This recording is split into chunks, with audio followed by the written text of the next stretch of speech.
Good evening, everyone, and welcome to the January 4 meeting of Ann Arbor City Council. If you're able, please rise and join us for a moment of silence, followed by the Pledge of Allegiance.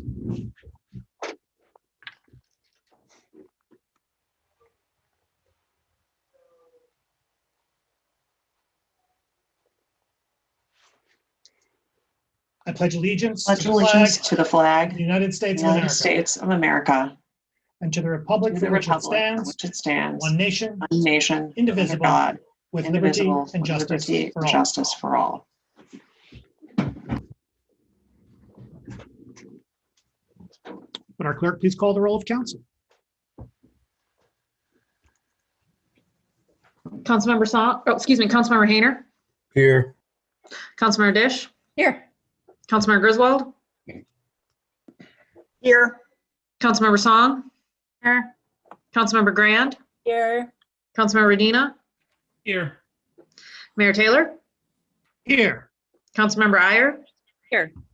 Councilmember Nelson. Here. Councilmember Briggs. Here. Councilmember Ramlawi. Here. We have a quorum.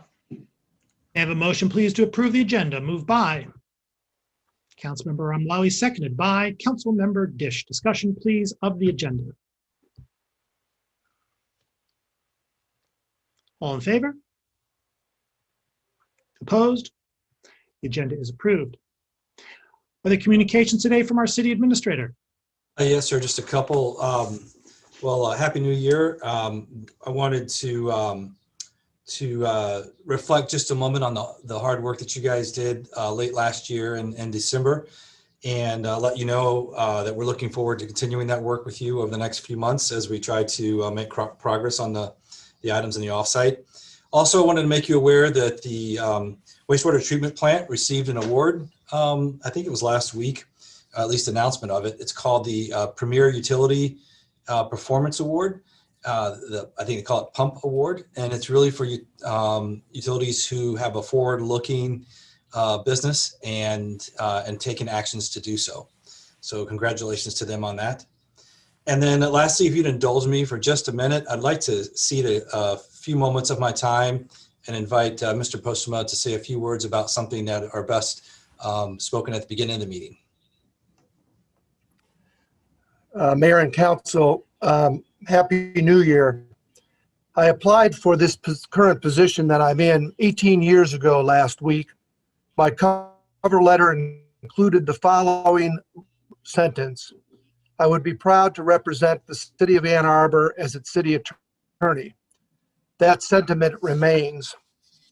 So that I would stay in my position as city attorney until at least July 2020, and also to provide at least 1 year's notice before resigning or retiring from the position. This was to assure the council first that I would complete a crucial succession planning process for the office. In specific, over this time, I have replaced 5 positions, with 5 attorneys retiring or leaving that had an average of 37 years legal experience and an average of over 16 years of experience with the city. 3 of these current replacements were made in 2017, 1 in 2019, and 1 in 2020. Because of the importance of succession planning, I also promised at least 1 year's notice on my own plans so that the city council could act accordingly. While some wondered whether I would retire in July 2020, relating back to the date made in my earlier promise, I clarified last March in my public statement that I would not be completing my succession planning until the end of 2020. The pandemic arrived, the council was going to undertake a hiring process for a new city administrator, and I had not yet finished successions for any time in the near future. However, I must say that circumstances changed recently, and I am now providing the city council with notice of my intent to retire from the position of city attorney at some point in the year 2022.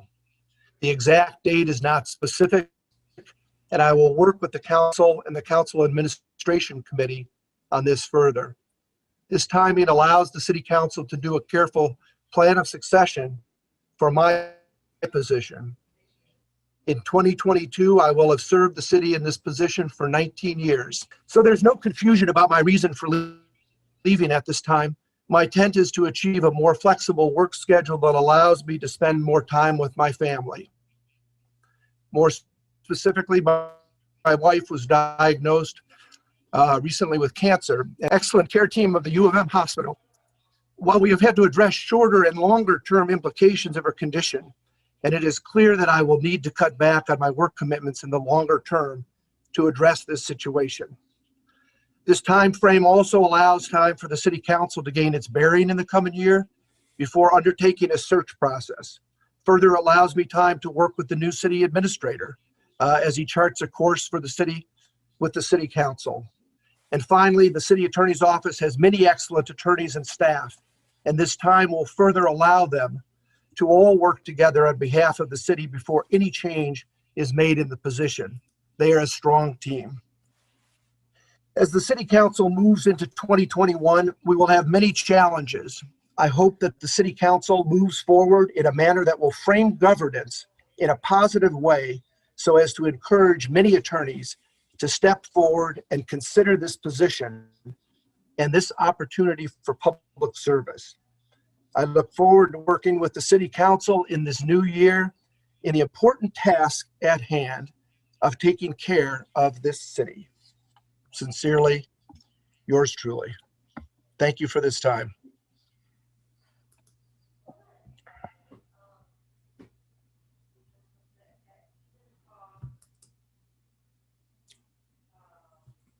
Mr. Postma, thank you.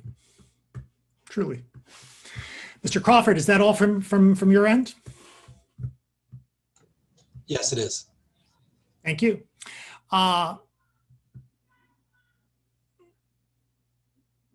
We now have before us Dr. Jackson, the chair of the Independent Community Police Oversight Commission, with the commission and her monthly update. Dr. Jackson, the floor is yours.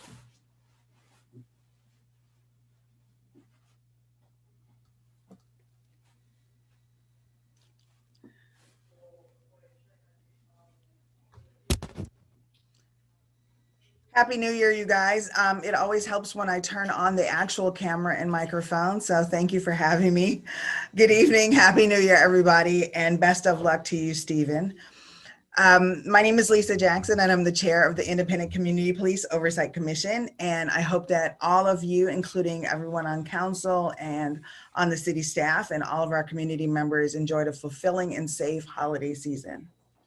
2020 was a momentous year in a number of ways, and I hope that 2020 will bring a similar level of positive change, but hopefully without the same level of fire and brimstone. I'd once again like to extend a welcome to our newly elected council members, and as I stated the last time I spoke before your body, we hope and look forward to working with you and getting to know each of you individually as you acclimate to your new roles. This year, ICPOC's goal is to proliferate and then actualize a vision of meaningful police oversight for the Ann Arbor community. We've seen oversight bodies become window dressing for a lot of cities in this country, and we don't want that to happen to ours. Not only because it would represent a failure to live up to the challenge of the important work we do, but also because our community is in a unique moment of opportunity when it comes to standing up for the values that we believe in. Meaningful, and I must stress that word, oversight isn't about living up to platitudes or being obstinate when it comes to working with existing institutions, but instead recognizing areas that need to improve and iterating change. And I recognize that change can be a scary word for policymakers, but the idea that we can change for the better is certainly part of the basis of this entire country.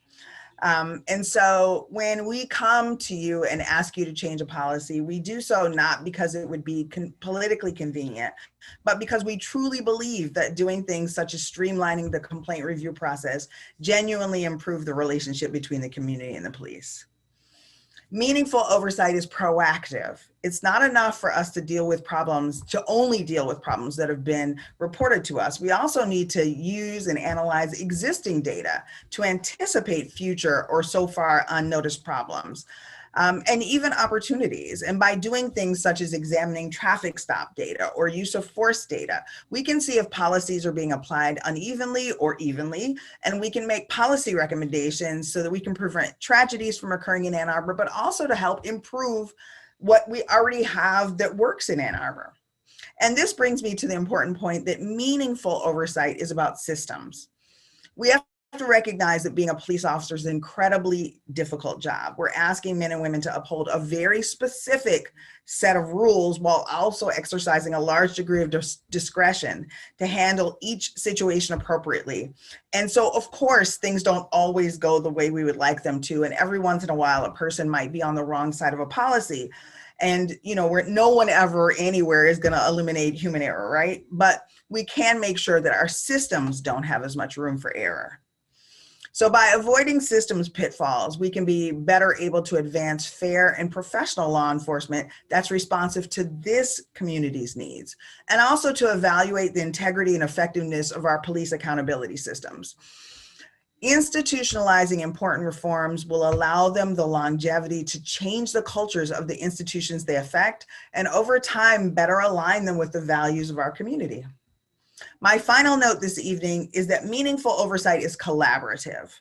It's not just between civilians and the police or the city and our commission, but as a community, we also have the opportunity to work with other agencies and institutions to impact state law to better reflect our values, such as when it comes to allowing our community the same access to police disciplinary records that other cities already enjoy. Because oversight is an iterative process, it requires that all of us engage in real conversation about what we want to see change and what we want to see stay the same. To that end, we're always happy to engage with the Ann Arbor Police Department in public forums such as this one. While there are certainly many points on which we disagree, there are some on which we agree. And it would be incredibly valuable for the public to be able to engage with the AAPD's policy goals as stated by the police themselves. As I've stated in the past, the Ann Arbor Police Department's work is largely good, so I'm sure their explanations for their police behavior will just clarify those matters to the public. That concludes my commentary for this evening. I look forward to hearing continue to work together towards meaningful police oversight in this community. I leave you with a reminder that one of the foremost goals of civilian oversight is to protect the civil rights of everyone. Please join us by Zoom at our next meeting on January 26th. Thank you so much for having me. Thank you very much. We now come to public comment reserve time. Public comment reserve time is an opportunity for members of the public to speak to council and the community about matters of municipal interest. To speak at public comment reserve time, one needs to have signed up in advance by contacting our city clerk. Speakers will have to speak at public comment reserve time, please enter the number on your screen. That is 877-853-5247. 877-853-5247. Once you are connected, please enter the meeting ID. That is 967-0722-9175. Again, 967-0722-9175. Once you're connected, please enter *9 so that our clerk can recognize you. Our clerk will recognize you when it is your turn by identifying the last 3 digits of your telephone number, at which time it will be your turn to speak. Speakers have 3 minutes in which to speak, so please pay close attention to the time. We have our clerk who will notify you when 30 seconds are remaining and when your time is up. When your time is up, please conclude your remarks and cede the floor. Our first speaker is Blaine Coleman.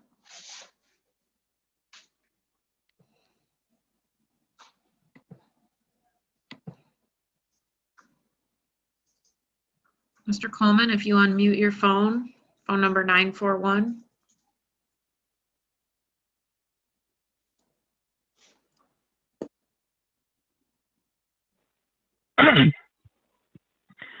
For almost 20 years, I have been among the people demanding boycott, divestment, and sanctions against the apartheid state of Israel. I've demanded it of the mayor and city council for almost 20 years now. And the city council has proven for 20 years the most important issue to them, on which the city council and mayor are most united, is they strongly want to smother any talk of action against Israel. How strongly? Well, It's my opinion that they've been stonewalling every single resolution for Palestinian rights for almost 20 years now. That has been my observation and my opinion. Almost 20 years, total unity of the entire city council on, effectively speaking, on murdering the Palestinian people. I mean, think about that. Think about that. This city council, which poses and postures on all kinds of cosmetic human rights issues, when it comes down to real human rights for people, they will never, ever say one public word to save the lives of the Palestinian people. And worse, they will throw all their weight behind stonewalling any resolution for Palestinian human rights.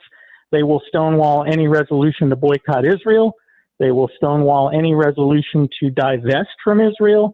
They will stonewall any resolution against aid to Israel.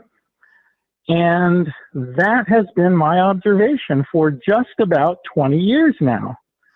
How on earth can a city council that prances about pretending to be for human rights, how can a city council like that in concrete terms be so racist? Well, in my opinion, the Ann Arbor City Council is, for the reasons I just said, racist to the bone. Racist to the bone. And, I mean, just this week, the Israeli army shoots a Palestinian man in the neck just because he's trying to hold on to his generator. 30 Just seconds. because he and his friends are trying to hold on to their generator. So the Israeli army basically says, we don't need this trouble. They just shoot him in the neck. What does city council do about it? Nothing. Israel massacres thousands and thousands of Palestinians over the years. What does city council do about that? Nothing. Even when 100 people are standing in city council chambers demanding action, city council makes sure to do nothing. And just to be really sure, they send in the police to clear out the city council chambers.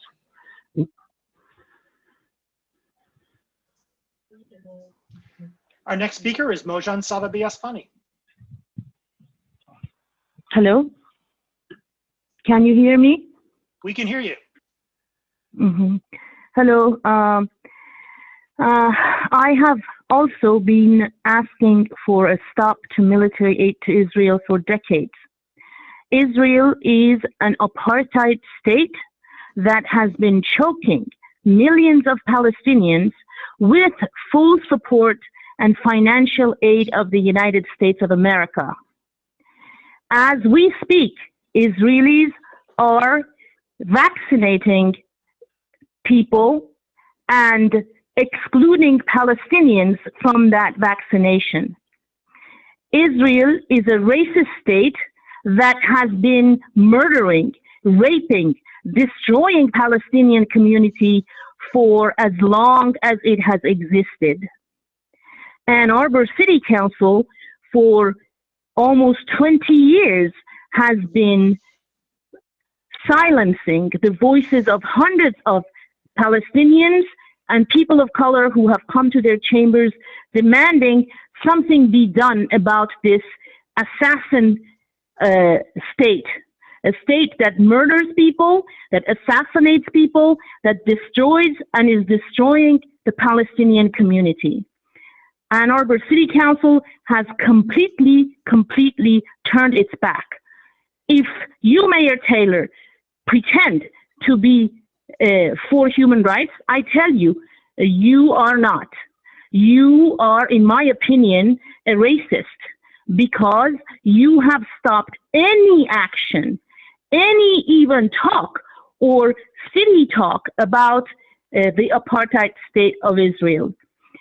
The city of Ann Arbor and its mayors after mayors, city council after city council has failed the citizens of this town by allowing our water to get more polluted, by allowing the cost of living to become so expensive that people of color, Black people, have had to move out, too expensive to rent, too expensive to buy homes. They have turned our back to us while they are fully supporting those murderers that run Israel and its colonies all over the West Bank and Gaza. 30 seconds. Palestinian people are dying at a time when Americans are dying, but we are committed to give Israel, that death force, $38 billion. Ask yourselves, why should we give them more military aid and more money to spend on killing people? People right here need that $38 billion because they're losing jobs, they're dying of COVID. By the time I finish talking, 4 people have died in the United States of COVID.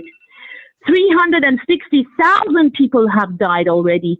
America has the worst record when it comes to COVID containment. Yet they don't stop bombing people and they don't stop killing Palestinians. We want a stop to military aid to Israel. Stop it now. Thank you. And don't thank me. Thank you. Are there communications from council?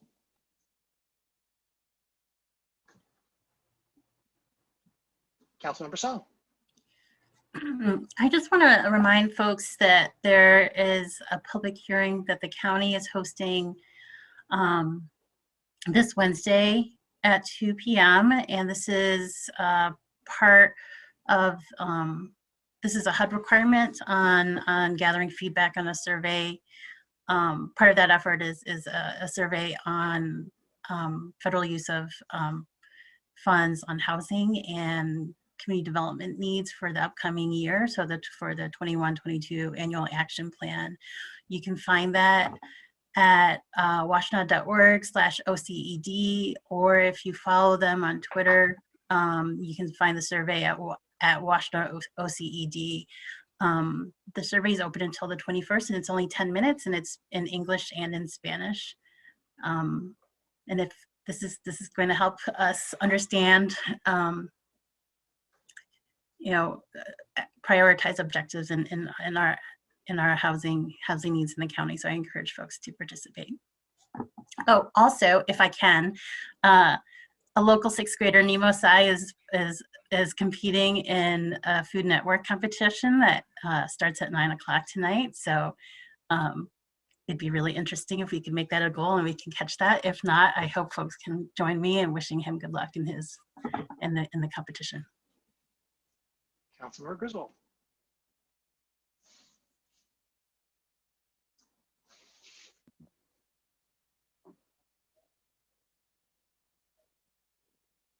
Councilmember Griswold. Thank you.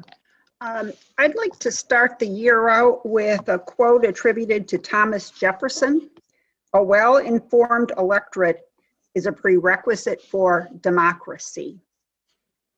And I hope that'll be a guiding principle for this year.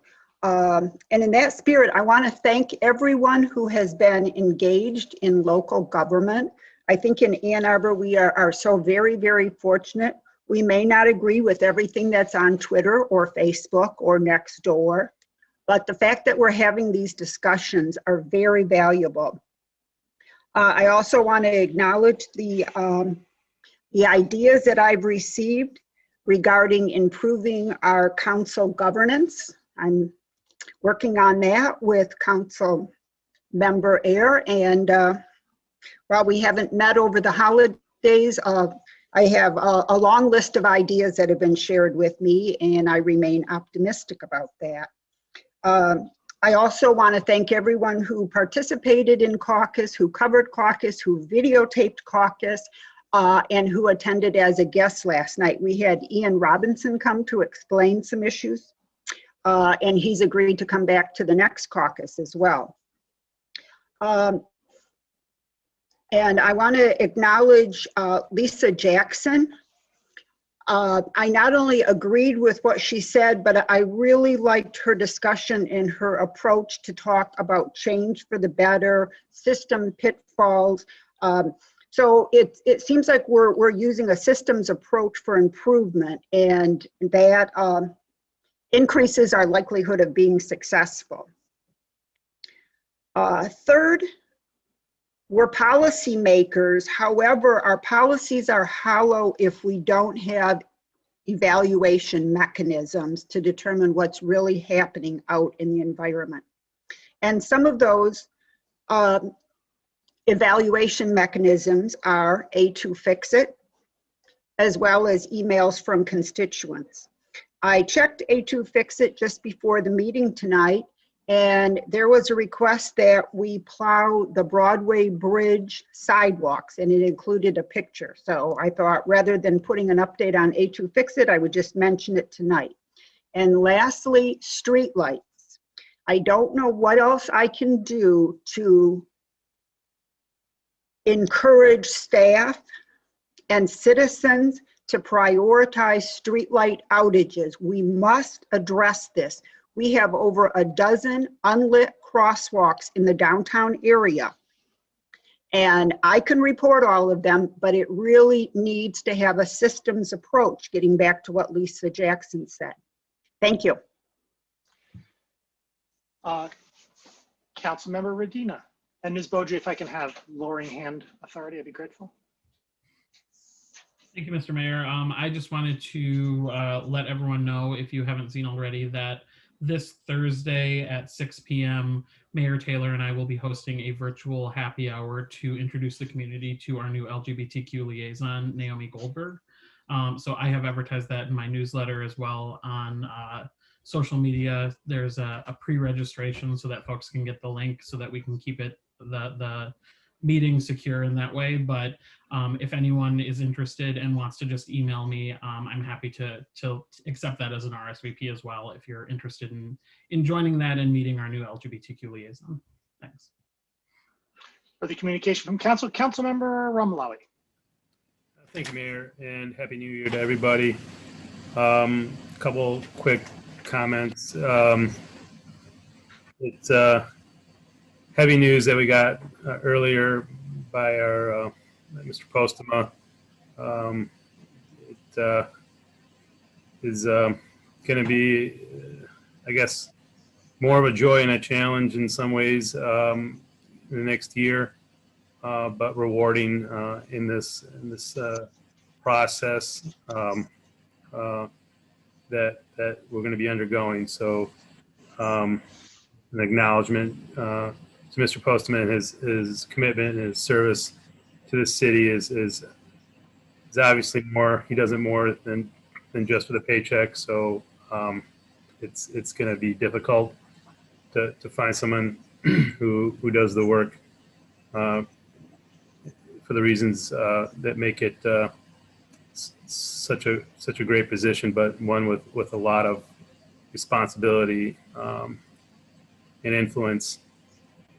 And then just also our council caucus yesterday, I felt was probably one of the best engagements I've had yet with this body, and on just with that group as in general. 3 of our new members joined, the 3 existing members. We had a good mix, a great participation with the residents and our constituents, and they really appreciated it as much. And so I appreciate the new council members joining us in that tradition, and hopefully it continues. Thanks, and hopefully have a good meeting here. Further communication from council?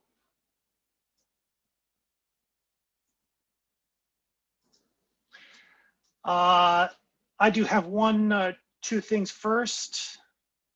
Hold, please. I would like to request confirmation of the following appointments that were presented to City Council at the the prior December meeting, and it is outside my window now, and so I can't get it. December 21st meeting of the regular session. That is to say, to the Downtown Development Authority, Jonathan Massey, and to the Employees Retirement System Board of Trustees, Jordan Schreier. May I have a motion, please? Moved by Councilmember Grand, seconded by Councilmember Briggs. Discussion?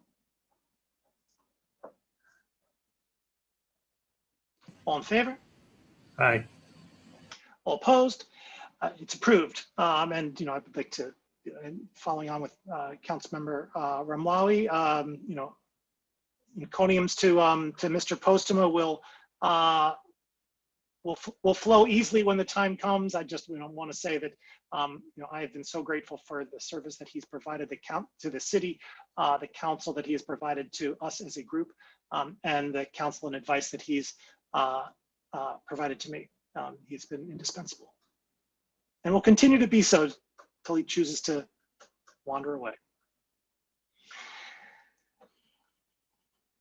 That's all I think for now. It's the consent agenda. May I have a motion, please, to approve the consent agenda? Moved by Councilmember Briggs, seconded by Councilmember Ramlawi. Discussion of the consent agenda. Councilmember Nelson. I'd like to pull CA 11, please. CA 11. Further discussion of the consent agenda. All in favor of the consent agenda with the exception of CA 11, please say aye. Aye. Opposed? The consent agenda with the exception of CA 11 is approved with 11 council members present, all voting in the affirmative, thus satisfying the 8-vote requirement with respect to CA 4, CA 5. That is all.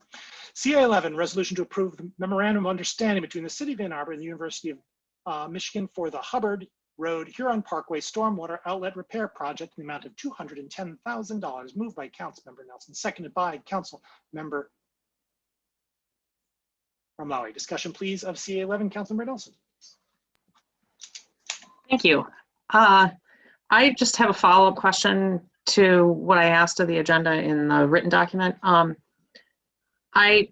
I am still curious about how we arrived at the 50-50 split, because the last time it was on our agenda, it was 55-45. So I guess I'm curious to know who negotiates these contracts. The map that was attached to the response to the agenda questions was helpful. Yeah, I would just like a little more explanation about how we arrived at this split. Mr. Crawford. Mayor, we have Mr. Huppy here who is going to be more familiar with that than I am.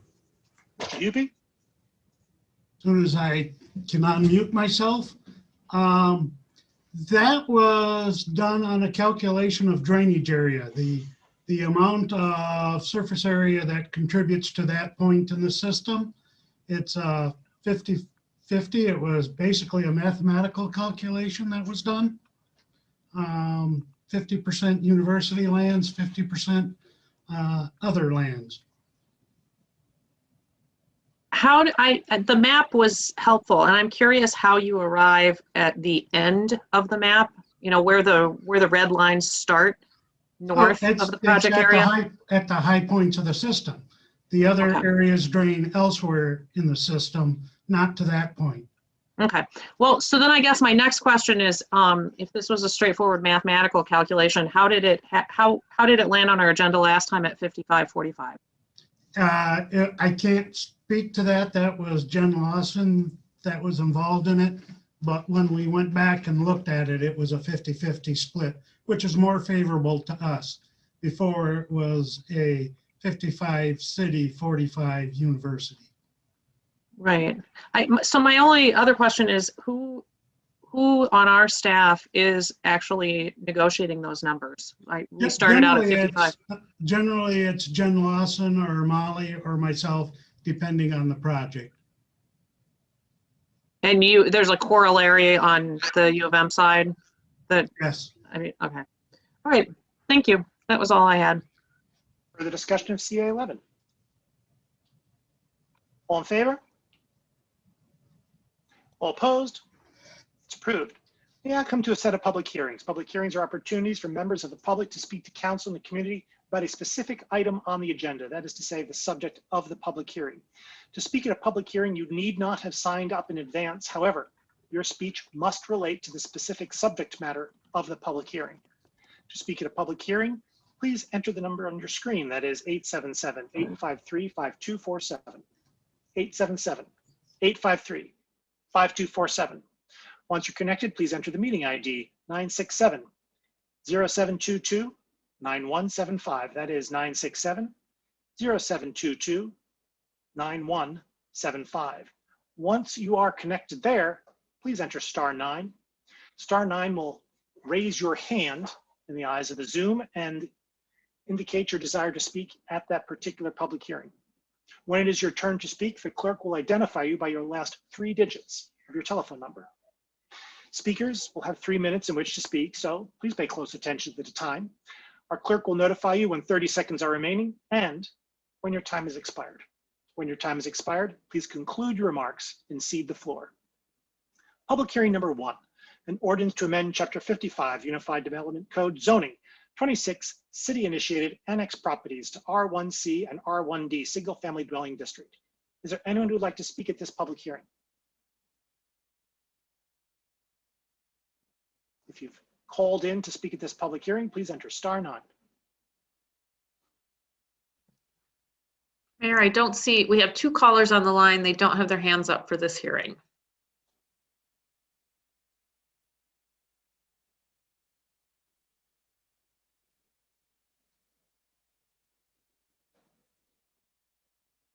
Seeing no one, this public hearing is closed. Public hearing number 2, an ordinance to add sections 5.14.2 and 5.27 and amend sections 5.18.4, 5.18.6.d, 5.23.4, 5.29.1, 5.29.3.f, 5.29.8.c, 5.29.12.d, 5.37.2.b, 5.37.2.c, 5.37.2.f, 57.37.2.l, 5737.2.n, and 5737.2.n, and section 5.37.2.s, Chapter 5, Unified Development Code of Title 5 of the Code of the City of Ann Arbor. Is there anyone who'd like to speak at this public hearing? If you've called in to speak at this public hearing, please enter *9.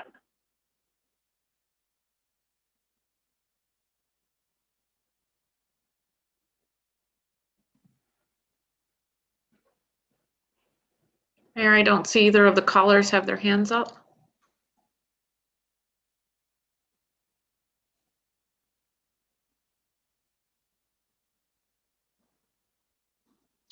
Seeing no one, this public hearing is closed. We have before us the minutes of the work session of December 14 and the special session of December 16 and the regular session meeting minutes December 21, all in 2020. May I have a motion, please, to approve these minutes? Moved by Councilmember Iyer, seconded by Councilmember Nelson. Discussion, please, of the minutes. All in favor? Opposed? Minutes are approved.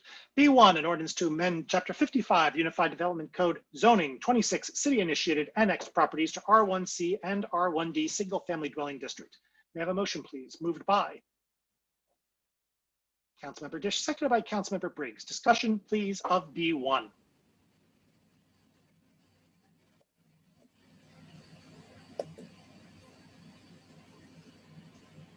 Councilmember Romley.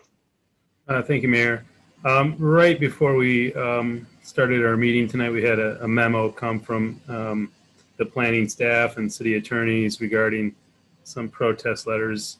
And I just trying to quickly absorb that information and the process and the information that's been transmitted to us here late today on this matter, if I'm speaking to it properly. So I'd like to bring some light on that and perhaps open the floor for questions based on those latest developments. Brett, this email that we got here tonight gives us some options to take, and I'm not sure if there's a motion that needs to be moved to amend this ordinance. Sure. Good evening, Mayor and Council. My apologies for the last minute nature of that. The protest petition came in today, and protest petitions are eligible up until the public hearing. However, in this circumstance, as I outlined in the memo and the email, it's a sort of a unique circumstance. We have 26 proposed parcels being rezoned in this circumstance. The protest petition would apply to 3 of those 26 parcels. And so what the memo recommends is that the ordinance be amended to add another instruction clause at the end of it that would essentially say that in the event that the required 8 affirmative votes are not reached, as would be required under a protest petition, then all of the properties in the ordinance would be rezoned except for those 3. In the event that council didn't make that amendment and just proceeded with the ordinance as presented and 8 or more affirmative votes were passed, then all of the properties would be rezoned. So the proposed amendment would be a way to transparently just to communicate via the ordinance, not only to you, the public, and ultimately to Clerk Beaudry, as to follow up as to, of those 26 properties, there are 3 that if the final outcome doesn't meet the 8 vote requirement, those would not be rezoned. And at that point, we would come back with an alternative recommendation. And does our city clerk have that as well? Right now, is that with, okay. Ms. Boji, can you distribute? I'll let my colleagues speak. I know there's a couple hands that are up right now. Councilor Griswold? Would it be appropriate to ask what the reasons were for those 3 petitioners? There's one petitioner. That petitioner owns 2 of the 3 properties and is proximate to the 3rd property, exceeding the threshold. That petitioner objected to the proposed rezoning of those parcels to R1D single family residential. The petitioner didn't identify a specific zoning district, but thought based on their location on South Wagner, they'd be appropriate as a higher density zoning district, which would allow a greater density or intensity of development given the location on South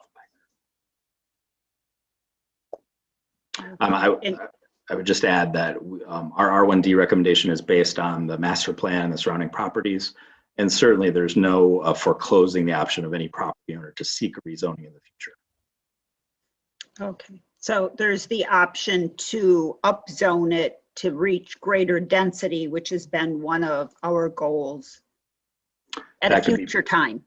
That could be considered in the future for sure. Okay, thank you. Councilor Dish? You might have just clarified this for me, but I guess I was wondering, was there any consideration of denser zoning for these 3 properties? Is there anything about them that distinguishes them from the whole group other than that they are owned by a petitioner who has submitted a petition? They are a grouping of properties amongst a lot of non-contiguous properties as part of this ordinance.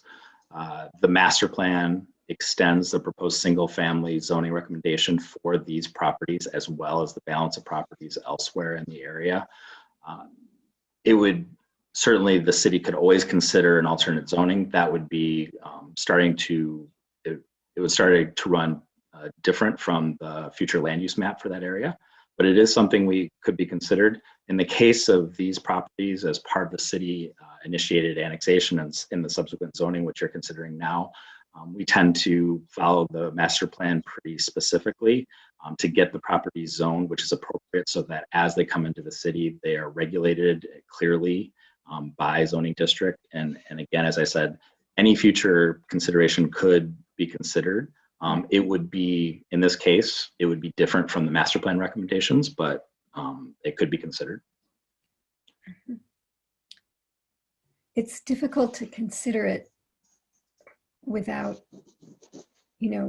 more of a plan for why we should exempt these 3. And so I'm inclined to feel that a future reconsideration would be better since that's not precluded. But I would be happy to hear from anyone who would have a different argument. Councilor Burr-Omloi? Thank you. I just want to clarify, when you said there was, is it all 3 properties, one owner or 2 only, there are 2 owners of these 3 properties? There's 2 owners of these properties. The protester owns 2 of the 3. And then the protest petition also provides that if 20% of the adjacent property within 100 feet protest rezoning of another parcel, that also qualifies. The 3rd parcel is reached by that threshold. Okay, thanks. I'm looking at this on Google Maps right now, and I'm just wondering, these are all contiguous, obviously. these 3 properties, and there's nothing in the area that's zoned other than R1D right now in that general vicinity. And Councilmember Dish had just alluded to that there is a process for this petitioner to follow once they are annexed into upzoning it into something more, perhaps. Could we perhaps get a better idea of what that process is like and what kind of, and I know in other, annexations, there was more of a background on what the future purpose and use and intent was with the properties, and we're not necessarily getting that right here. We're just getting an ask for a greater density, but without any more particulars. Is that the case?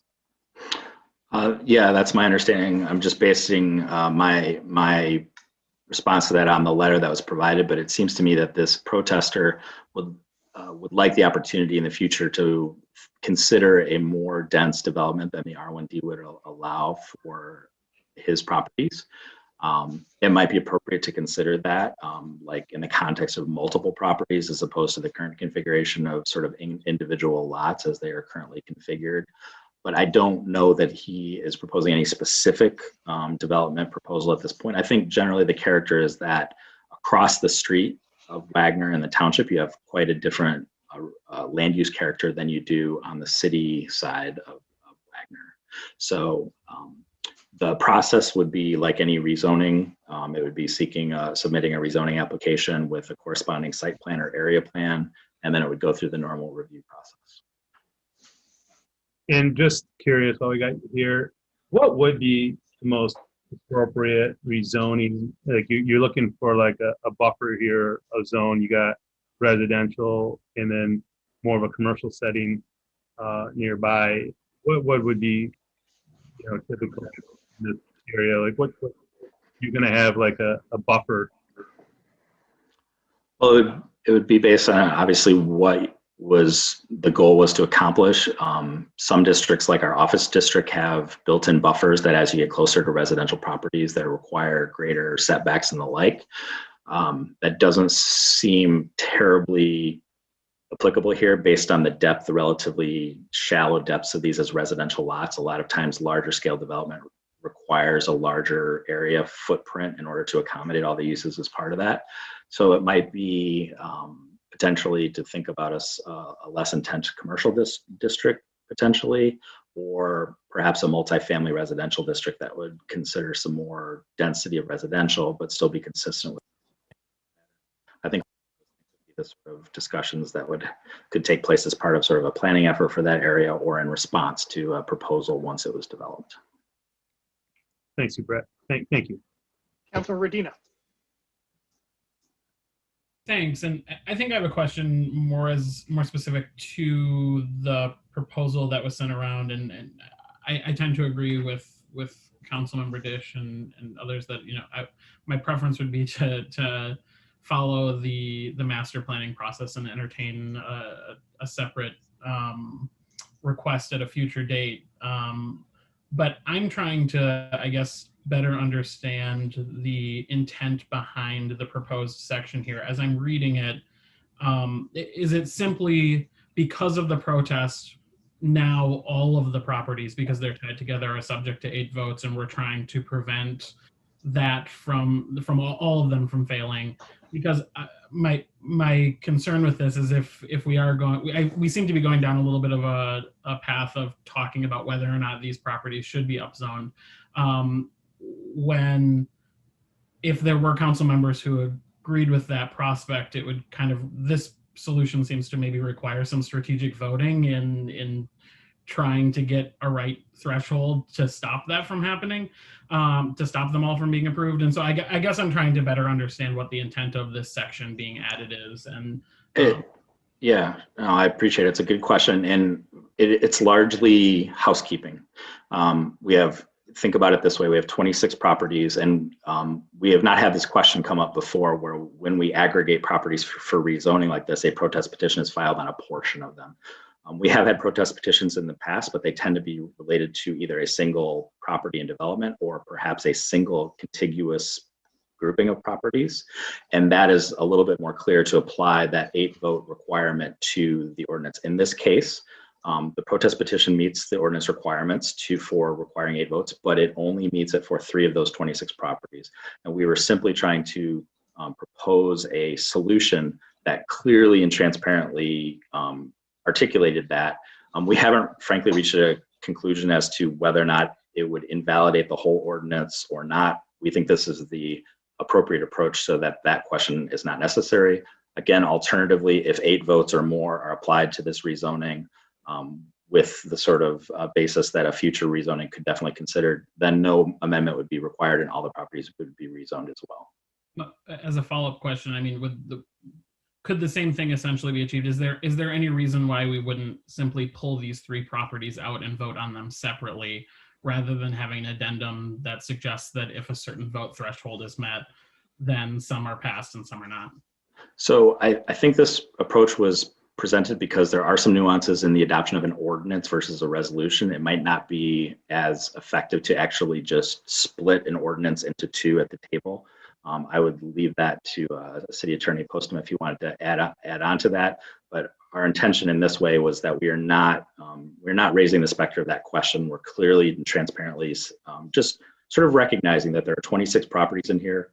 3 of these now require 8 votes. So if a simple majority enacts this ordinance, 23 properties have been rezoned, 3 have not. If 8 or more enact it, then 26. And so the intention was to avoid sort of what would be I think a pretty unique situation of just sort of creating a new second ordinance here at the table, and instead just being clear in the context of the existing published action. Yeah, I think that answers my question. And it would be my hope that we meet the 8-vote threshold anyway, based on the conversation we've had tonight, and that this is all moot. But I appreciate that explanation. It helps me. Thanks. Trying to move this along, perhaps let me suggest this. If someone would move and second the amendment that's been distributed, moved by Grand, second by Briggs, is the amendment friendly to the body? Amendment's friendly. Further discussion of the main motion as amended. Ms. Boji, are you you have the language? You sent it, of course. What am I sent it. Do you want me to read Yes, it? you did. No, not necessary. Thank you. I think the effect of it has been made clear, I think, for members of the public. Further discussion? Councilmember Ramlawi. Thanks. This is just, something I want to talk about while we're on this topic is there's been a lot of criticism of single-family zoning. 3/4 of land, I believe, in America, which is in cities like ours, are zoned for single-family zoning. It's been attacked and questioned as to whether it's the best way to use our resources, where it gets its origins in the questionable ways that it gets used, and it's gotten to be a very charged conversation. On my first couple of years on council, I mean, boy, we got tarred and feathered anytime we try to protect single-family zoning. And here we have somebody coming in and says, here, I'll give you some. I want something more than single-family zoning, something that has been criticized as being problematic, as being racist. And yet we're bringing land into the city under this, what is being called at times racist zoning. And I'm not necessarily the one that's characterizing that way, but I've definitely been on the receiving end of it. So as we go forward, I'm just curious as to when is this going to be looked at so that when we are annexing land into the city, that we're annexing land perhaps in a classification of zoning that's not is not very controversial, to say the least.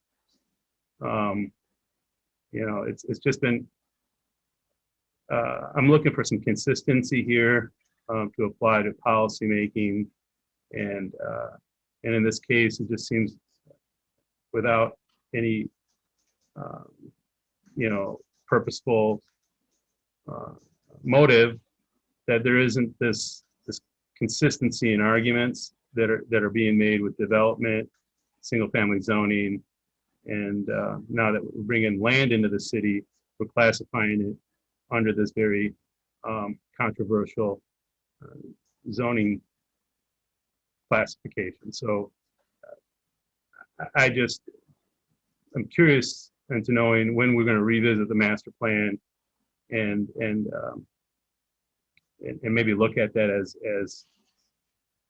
something that we look to change. Well, Point of order. Councilmember. Mayor, point of order. We're drifting off topic here. I'm sorry, I don't think. I'm going to put that. Zoning. We're talking about single family zoning. We're talking about what's. Yeah, I'm going to put that related to the matter. Councilmember Briggs. Yeah, just real briefly on Councilmember Ramlawi's point. I think Mr. Leonard was maybe just about to chime in with the same, and he's probably the better person to speak to this. Having come off Planning Commission recently, I know this is a discussion that happens, has been certainly happening around the Planning Commission table. I think the hope was that we would have been in the midst of a master plan update process at this point. Unfortunately, the budgetary changes have made that have not made that possible. My understanding is that to the degree that it's possible, there's interest from staff to start beginning to have some of these community conversations. I mean, we do need communities across the country are having conversations about the history of single family zoning and the reckoning that we have as communities about what the impact of that has been on the growth and formation of our communities. So maybe Mr. Leonard might want to speak to it a little bit more. But I agree, we do need to have a conversation about that in our community. Yeah, I agree as well. The discussion by both the last two council members, there are a lot of factors and they're complex. The Planning Commission has identified in their work plan starting a conversation about single family zoning. I think that they recognize there's a lot of community conversation education to happen before we jump to any policy decisions or directions in that regard. But I would note we're starting off with a working session next week at the Planning Commission, where we're going to be inviting a couple researchers from the University of Michigan who have started to do some research on the history of racially exclusionary deed restrictions within properties in the city. So there's a lot to learn, and we're just starting that. And I think it's going to be a long conversation. And we do, as a community, need to balance that in the context of what our current master plan says. It's important that we rely on our current master plan from a legal defensibility perspective. And we're going to have to find those balances about what our policies say now and what our aspirations are in the future. And it doesn't mean that we can't advance some of those without a comprehensive master plan undertaking. That's also a conversation that we're going to be happening at the Planning Commission, sort of how can we incrementally start looking at the master plan. But you're both absolutely right. It's a really complex issue with a lot of inputs that we're going to have to be mindful as we have that conversation. Councilmember Dish. Yeah, I just wanted to say to Councilmember Ramlawi that I take your point.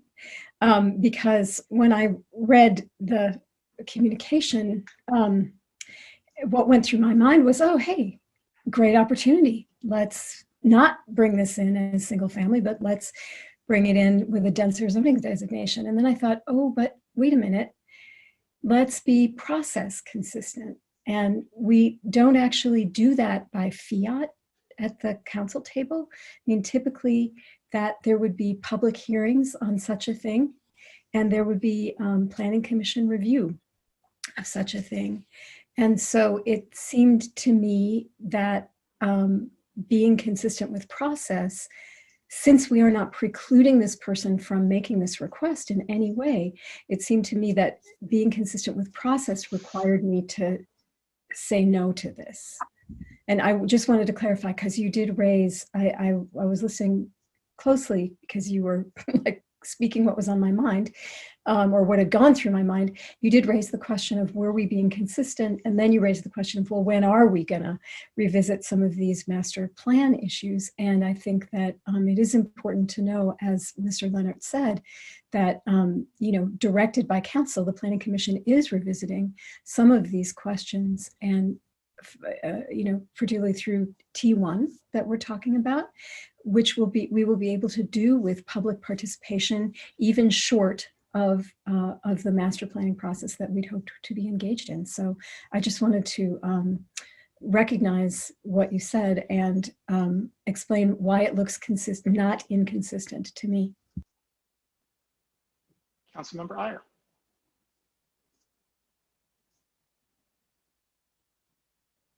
Sorry, I too was a little intrigued when I saw this come through, but again, much like Councilmember Dish, realized that there's a process here. When we do these annexations, staff recommends a zoning that's consistent with the master plan and with surrounding use. And I just want to say I would be totally open to seeing a plan down the road and considering a zoning in conjunction with that. But I think that, for today, we just follow the process and encourage the landowner, whoever they are, to bring forward a plan when they're ready. Thank you. Councilmember Amlawi, 2 points. One, I think I accidentally lowered your hand, but which I did not mean to do prior to speaking, but I also think that you've spoken twice, if not 3 times on this matter. Is it the main motion that I spoke on, or the amendment before that? Or? Well, the amendment hadn't actually been raised, I guess, but you had a... I can raise my questions otherwise. I appreciate Councilwoman Dish's response to my questions, and I understand we all want to hurry this meeting along. Thank you. Further discussion? Having heard no objection, we'll go all in favor. Aye. Aye. All opposed? It is approved with 11 council members present, all voting in the affirmative, thus satisfying the 8-vote requirement with respect to 3 of the parcels identified in the document. I guess I'll further say that back at the consent agenda, and thank you, Ms. Beaudry, for reminding me of it, CA9 is a 9-vote item. CA9 was voted on by 11 council members, all voting in the affirmative, thus satisfying the 8-vote requirement with respect to CA9. Thank you. An ordinance B2, an ordinance to add sections 5.14.2 and 5.27 and amend sections 5.18.4, 5.18.6.d, 5.23.4, 5.23.1, 5.29.3.f, 5.29.8.c, 5.29.12.d, 5.37.2.b, 5.37.2.c, 5.37.2.f, 5.37.2.l, 5.37.2.n, and 5.37.2.m, and 5.37.2.s of Chapter 55, Unified Development Code of Title 5 of the Code of the City of Ann Arbor. May I have a motion, please? Moved by Councilmember Nelson, seconded by Councilmember Dish. Discussion, please, of B2.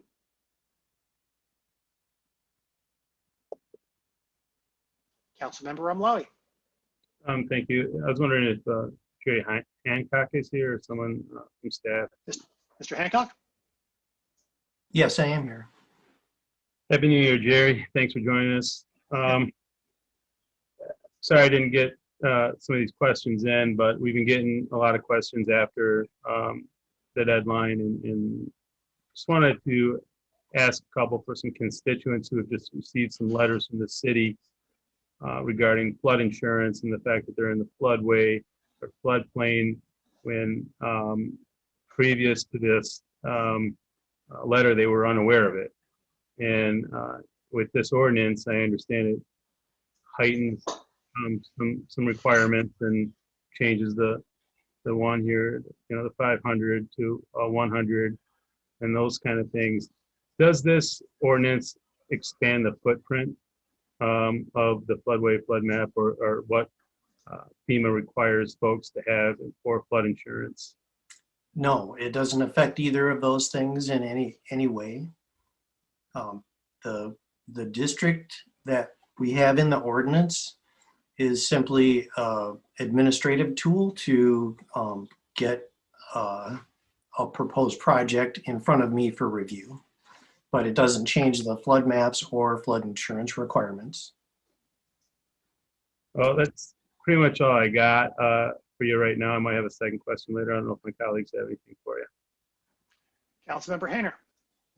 Thank you. My understanding with Mr. Hancock, with your nod of approval, is that this is an important and required first step that we pass this now, but that this doesn't prohibit us in any way from stepping forward in the future and strengthening our own rules around this, or adopting any other rules that might come from the state or federal government. Is that correct? Yes, we can always embark on another process to strengthen these requirements. There is a process coming up that is related to that, our hazard mitigation plan. That tends to be where, as staff, we lay out potential projects like improving an ordinance. Okay, I just want to make sure we get this on the books, because I know there's some deadlines, but we've had a lot of input from folks who say, well, we'd like to see it go further, and I'm suspect that you might also in the future. So I'll just follow up with you on that separately, I suppose. Sure. Thank you. Councilmember Dish. I apologize if this is a dense question, but if, as I thought, the district doesn't expand the footprint of the floodway, excuse me, why is it that some residents perceive that they're being asked to purchase something that they didn't previously have to purchase? So as part of the community rating system, we are required to send a letter to all properties within the floodplain and inform them of general insurance requirements, building code requirements, and the fact that the city has the ability to apply for grants, that we're in the community rating system. So it's a very general letter that goes out to every property that touches the floodplain.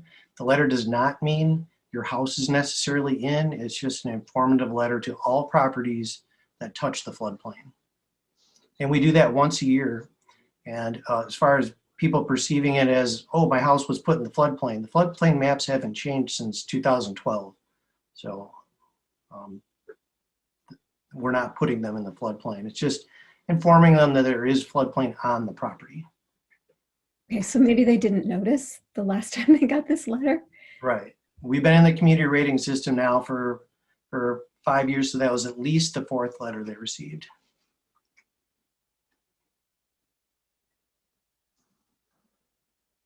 Further discussion? All in favor? Aye. All opposed? It's approved. DC1, reconsideration of the vote to approve R/20/466 resolution to approve a purchase order with Axon Enterprise Inc. for fiscal year 21 in car equipment project fund in the amount of $69,848 in fiscal year 21 for Axon Fleet dashboard cameras, evidence.com, cloud storage, and Wi-Fi offload hardware used in all police patrol vehicles and related 6-year quote in the aggregate of $348,308. Moved by Councilmember Song. This reconsideration, seconded by Councilmember Regina. Discussion of the reconsideration.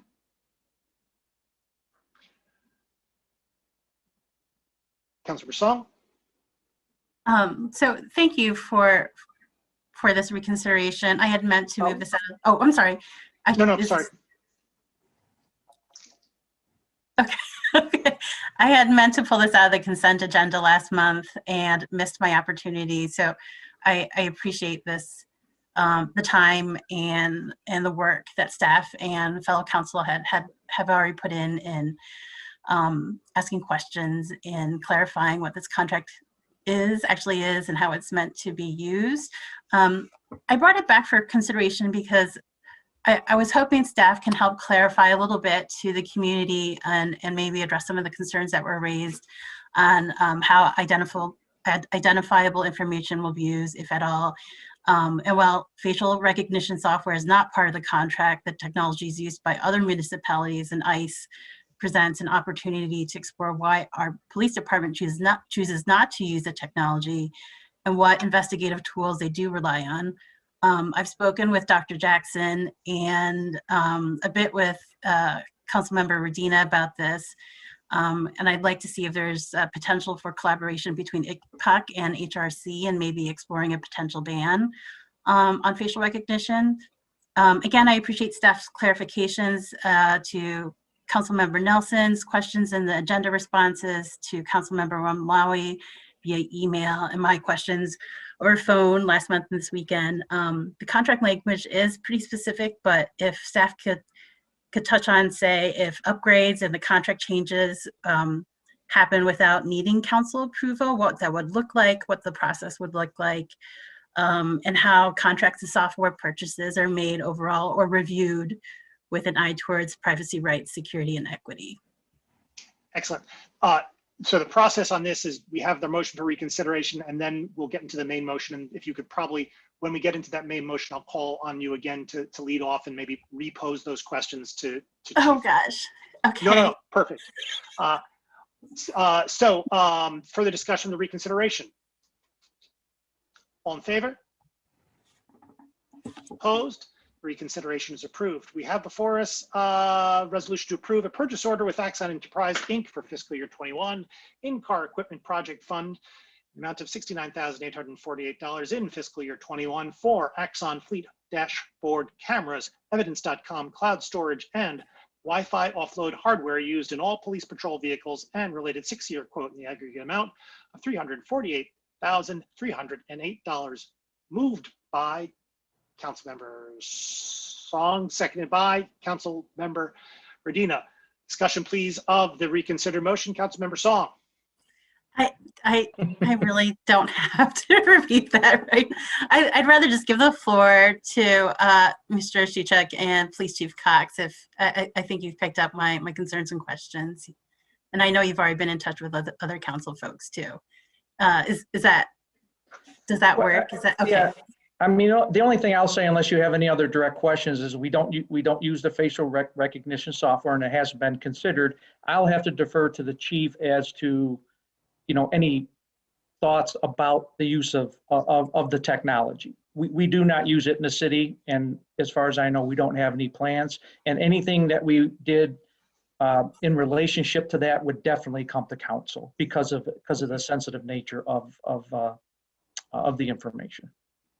Yeah, and so just to reiterate that we don't use it. It's been pretty unreliable for certainly a while, and it's something we know.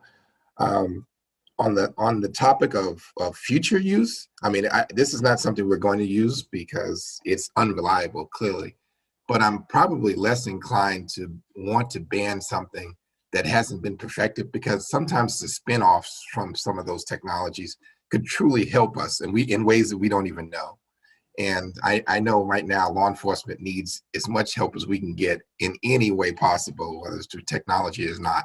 And as long as we're not using facial recognition, the stuff that we know doesn't work, and we talk as a community, all the time, I don't think there's a need to ban it in that format, because we're not going to use it as long as it's unreliable, and you're going to know what we're doing anyway, because we're having those conversations. So that's just my opinion on that, if that's helpful. That's helpful. Could you walk us through how what exactly will be collected on the servers? And yeah, so the body cameras that we have and the car video, it's just video footage that's kept in the cloud, and I know certainly Tom could probably speak to the technology itself, but it's really storage, right? Instead of us having the storage capability, it's kept in their storage capability, but they don't give anyone or grant anyone access to it. It's our data. We control it. We can upload it. We can download it, and other people don't have access to it. And so they don't use it for anything other than if we need to work on something or have something fixed, they might look at it in that way. But they don't do it, take our data to use it to experiment on or to, to do stuff to make their product better. And the thing about Exxon is they actually have an ethics board where they talk about their technology and the use of their technology just to make sure that it's in line with best practices throughout the country. And and they currently, as a company, and I'm not, not to speak for, but as a company, they have no plans on using any kind of facial recognition in their business plans. Yeah, and we're subject to CJIS compliance, criminal justice information compliance, and Axon is compliant with the CJIS standards. Great, thank you. Councilor Griswold. Have there been any releases of this data through hacking in the past? And are you confident that security measures are in place to make it secure at this point? I'm not aware of any hacks to the data, and it is as secure as it can be. I think I've said this before. I'll say it again. There is nothing that is 100% secure, but we work with the legal department and we work with the company. We examine their practices when it comes to storing data and protecting data, and we do our due diligence to make sure we have that covered. It's not, but again, it's not to say that anybody can be hacked anytime if somebody wants the data bad enough. Right. Oh, okay. And I didn't mean to put you on the spot. That's just a question that we're getting from the public. So it's at least as secure as my credit card. Depends on what credit card you have. No, I'm just kidding. Yeah. Okay. Yeah. It is secured. Yeah. Thank you. Councilmember Radina.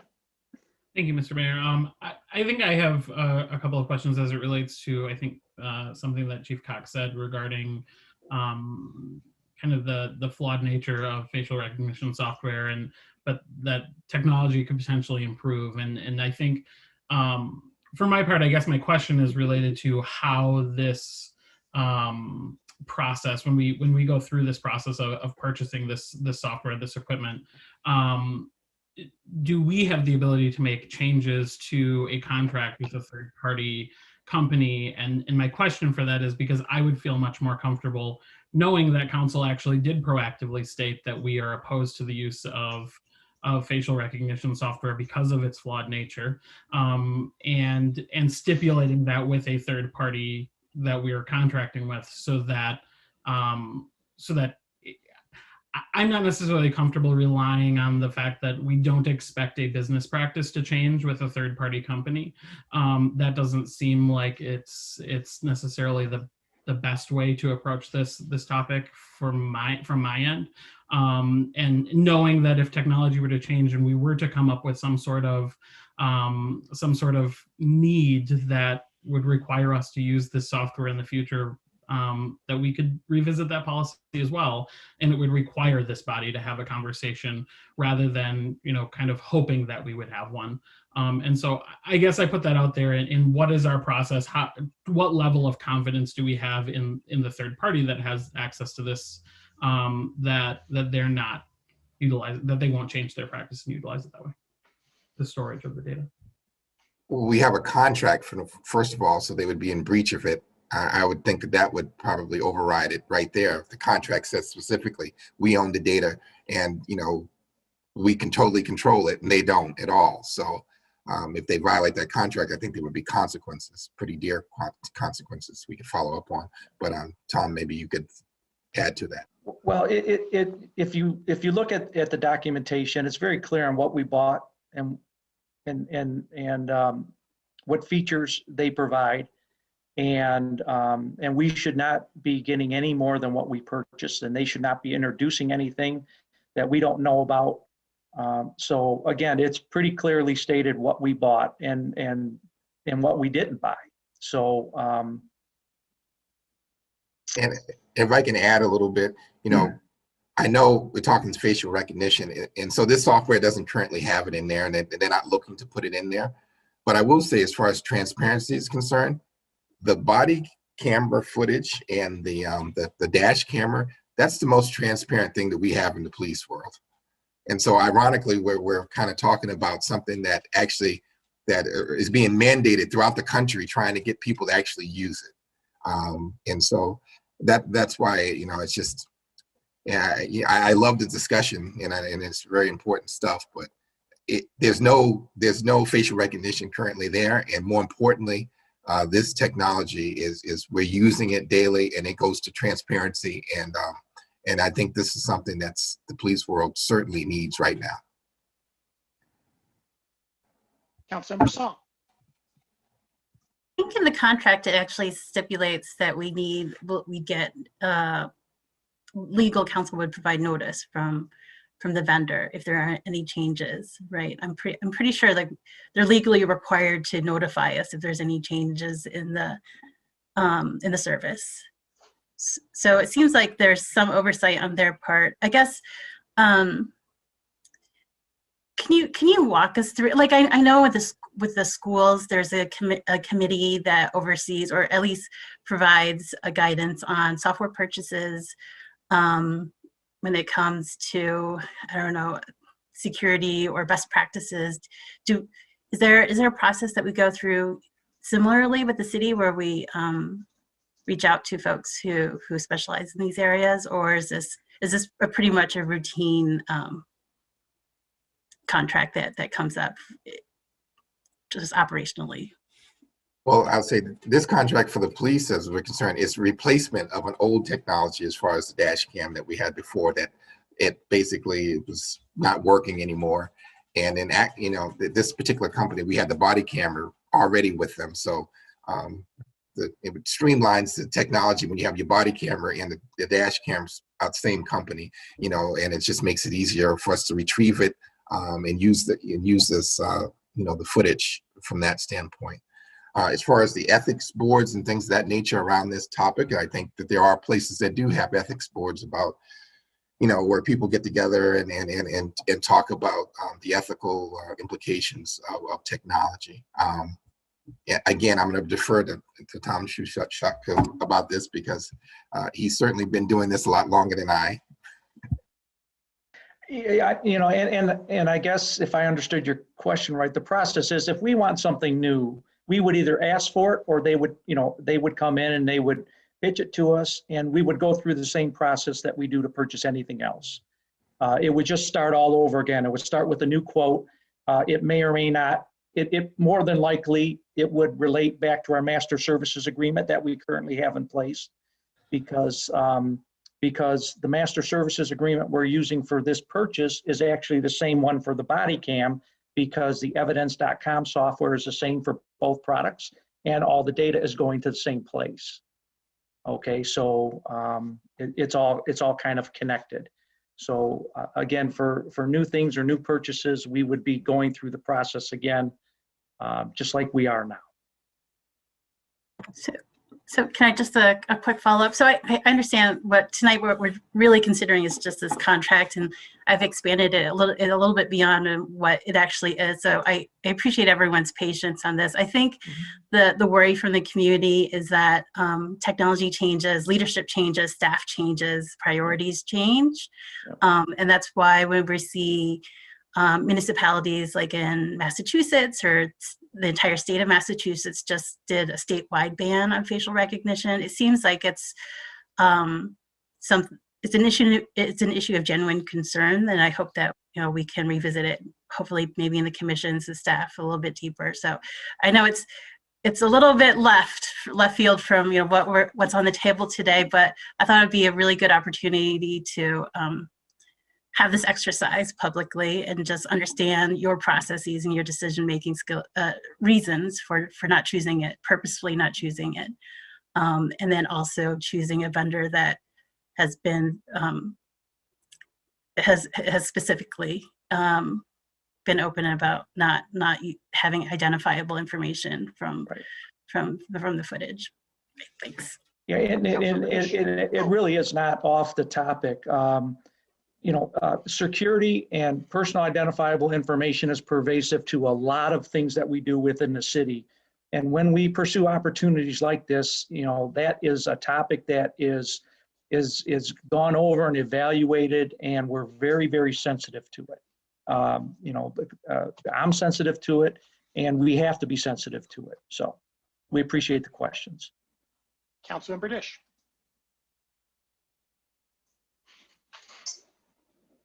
So great. This is very clarifying, and it's pretty clear that it's entirely clear that we're not purchasing facial recognition services. They will not be sneaked into our package.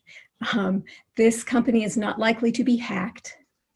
But is there any clause in the contract currently that requires them to notify us if there's an accidental breach with the personal identification information? You are nodding. Absolutely.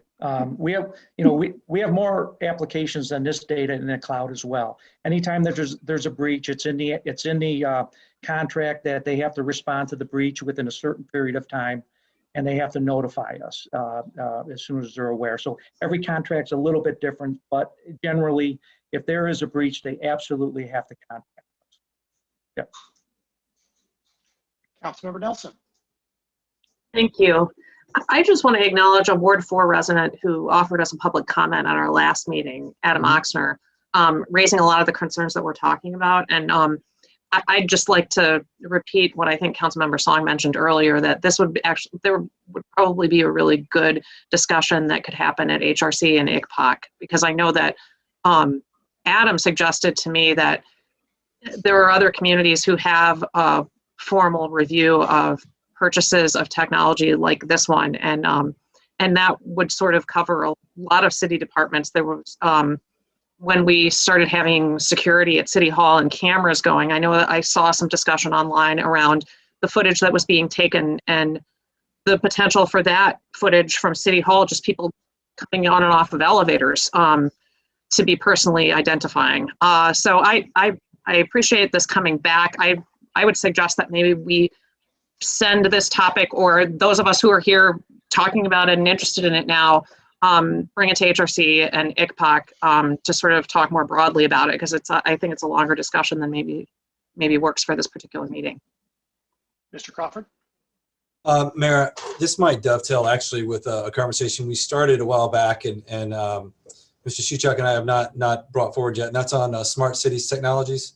And this stuff kind of all comes together, and we learned a lot when we had our public comments on the smart city technologies, one of which was transparency, advance notice of it. But that is something that we will make sure we bring back, and this group, I think, will benefit from hearing all that and how this all comes together.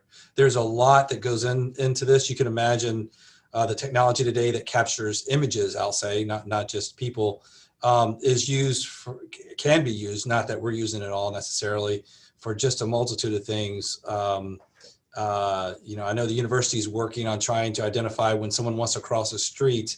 If we're able to pick that up, then that's actually beneficial for safety. And is there a way that can be used? So going back to the Chief Cox's point, the derivations of this make this a very complex topic, but the smart cities technology might be an interesting place for you to consider this discussion.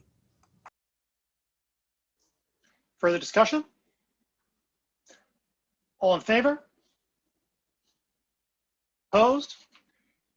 It is approved. DC2 has been removed from the agenda. Just by way of note to the public, there you'll be seeing it again at our next meeting. There were a number of community questions, which I think will receive clarifying and comforting answers, but we'll be discussing it at our next meeting. DC3, motion to reconsider the vote to approve ordinance number 20-32, an ordinance to amend sections 263 of chapter 29 water rates of title 2 of the code of the city of Ann Arbor, moved by Councilmember Griswold, seconded by Councilmember Hayner. Discussion please of DC3. Councilmember Griswold. We've received confidential privileged information regarding this resolution. And so at this point, I would just like to make a statement, and that is that in hindsight, it would have, what I should have done is move the water rate resolution to after the closed session. And I did not do that. And so there really isn't an opportunity at this point to reconsider, but I would like the minutes to reflect that I would have voted no against the resolution had I been given that opportunity and had the vote occurred after the closed session. So, and I guess if Mr. Postma would like to add anything, I don't want to reveal anything that was communicated in confidence. No, I don't. You've identified a procedural issue that is the methodology for doing a reconsideration as opposed to just making a change going forward. You would just need to redo the ordinance at this point in time, and so there's a method to do it, and so that's where it is. As to your other comments, I have no comment on that. Okay. Further discussion? I guess discussion of the motion to reconsider. All in favor? All opposed? I'm sorry, Councilmember Nelson, is that in favor of a motion to reconsider, or is that a question? No, but I actually saw a split. There probably should be a roll call vote on this. I would make a comment, though, that typically as a matter of courtesy, we allow for a reconsideration of an item because it's just a courtesy. But do I have the option to simply withdraw it based on the advice of the legal staff? At this point, yeah. you could have withdrawn it prior to the, right now, I guess I'd characterize it as the bodies. If you'd like to table the motion, then you could perhaps make that offering and then we could vote to table it. Okay, I move to table. Second. Second by Councilmember Malawi. I don't believe there's discussion on tabling. Roll call vote on the tabling of the motion, starting with Councilmember Song. Councilmember Song? Yes. Councilmember Grand? Yes. Councilmember Medina? Yes. Mayor Taylor? Yes. Councilmember Iyer? Yes. Councilmember Nelson? Yes. Councilmember Briggs? Yes. Councilmember Ramlawi? Yes. Councilmember Hayner? Yes. Councilmember Dish? Yes. Councilmember Griswold? Yes. Motion carries. DB1, resolution to approve the distribution of the draft plan, Ann Arbor moving together towards Vision Zero, City of Ann Arbor Comprehensive Transportation Plan, moved by Council Member Grand, seconded by Councilmember Briggs. Discussion, please, of DB1. Councilmember Hayner. Thanks. I'd just like to make some remarks. In going through and reading this prior to the meeting, there's some interesting things in there and there's some errors in there also. And so before we decide if we want to release this to the public with those errors in there, I'm not sure what the process would be for correcting these prior to approving this release. I understand it's a draft plan, and so that's how changes get made and errors get fixed and so on. But there were several. But I want to just quickly run through my comments that I had in reading through this. It's an aggressive plan to reach Vision Zero in 4 short years, and so I appreciate that people feel that this is a legitimate consideration. It's a very, very aggressive time frame. Just a couple things to speak to the resolution itself briefly. There's mandated folks that this is released to that we are mandating. I assume their comments on this, and there are non-mandated ones. And I wonder if, as much of this has a regional approach to it, even though it's Ann Arbor's plan, I wonder if the city of Ypsilanti should be added to that list of recipients as a non-mandated recipient. The plan, moving into the plan quickly, it talks about a quick build safety program, but it doesn't describe where the budget for that's going to come from in the next 4 years. What I liked, there's some things I liked and some things I didn't like. It advances some ongoing corridor studies, such as the State Street corridor plan or the Reimagine Washington plan, which you may recall over our TOD conversations, I felt were prioritized, and this kind of reinforces that, which I appreciate. It also addresses dangerous behaviors. It doesn't mention working with the county prosecutor on some things like impaired driving and so on. And I know that's on Mr. Savitt's future agenda. And so I think that I would like to see that added in there somehow, that he is tied into this conversation. It discusses a lot of street calming tools, but in many instances, they seem to brush up against maintenance or snowplow issues or other things, in that many of the examples that are shown are in what could be called temperate climates, either in the Pacific Northwest, the South, the near South, and so on. The sidewalk funding pages need to be updated. It speaks to a situation prior to our sidewalk millage being approved.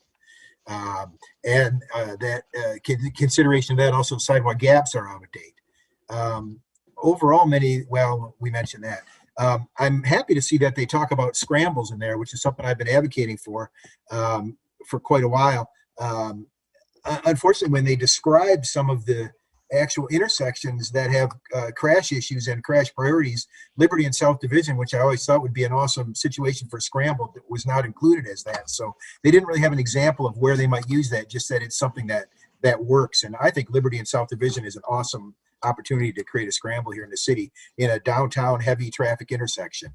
I would also like to see us move up the ADA transition plan. It's 20 years old. It comments that we might be done in 2 years with that, but I'm not sure what's missing from that exactly. So I guess I could take that offline with planning staff, but we shouldn't have any 20-year-old plans sitting around, in my opinion, especially ones as important as ADA transitions. And I also think that some of the, I was a little concerned about the footnoting. When I tried to find the footnotes just refer to other documents. They don't actually describe the data that is footnoted there. And so that makes it a challenge to go back and forth and see if it's accurate. Like, I was surprised to see $8,600 a month as an average vehicle cost for, or $8,600 a year rather, as the average vehicle cost for somebody to own a car in Ann Arbor, which is shocking to me. If your total cost of ownership is $300 a month, you got $1,200 of gas, $1,000 insurance, you're still $3,000 short of that number. So I don't know what kind of cars people are driving in this town, but $8,600 a year sounds like a lot.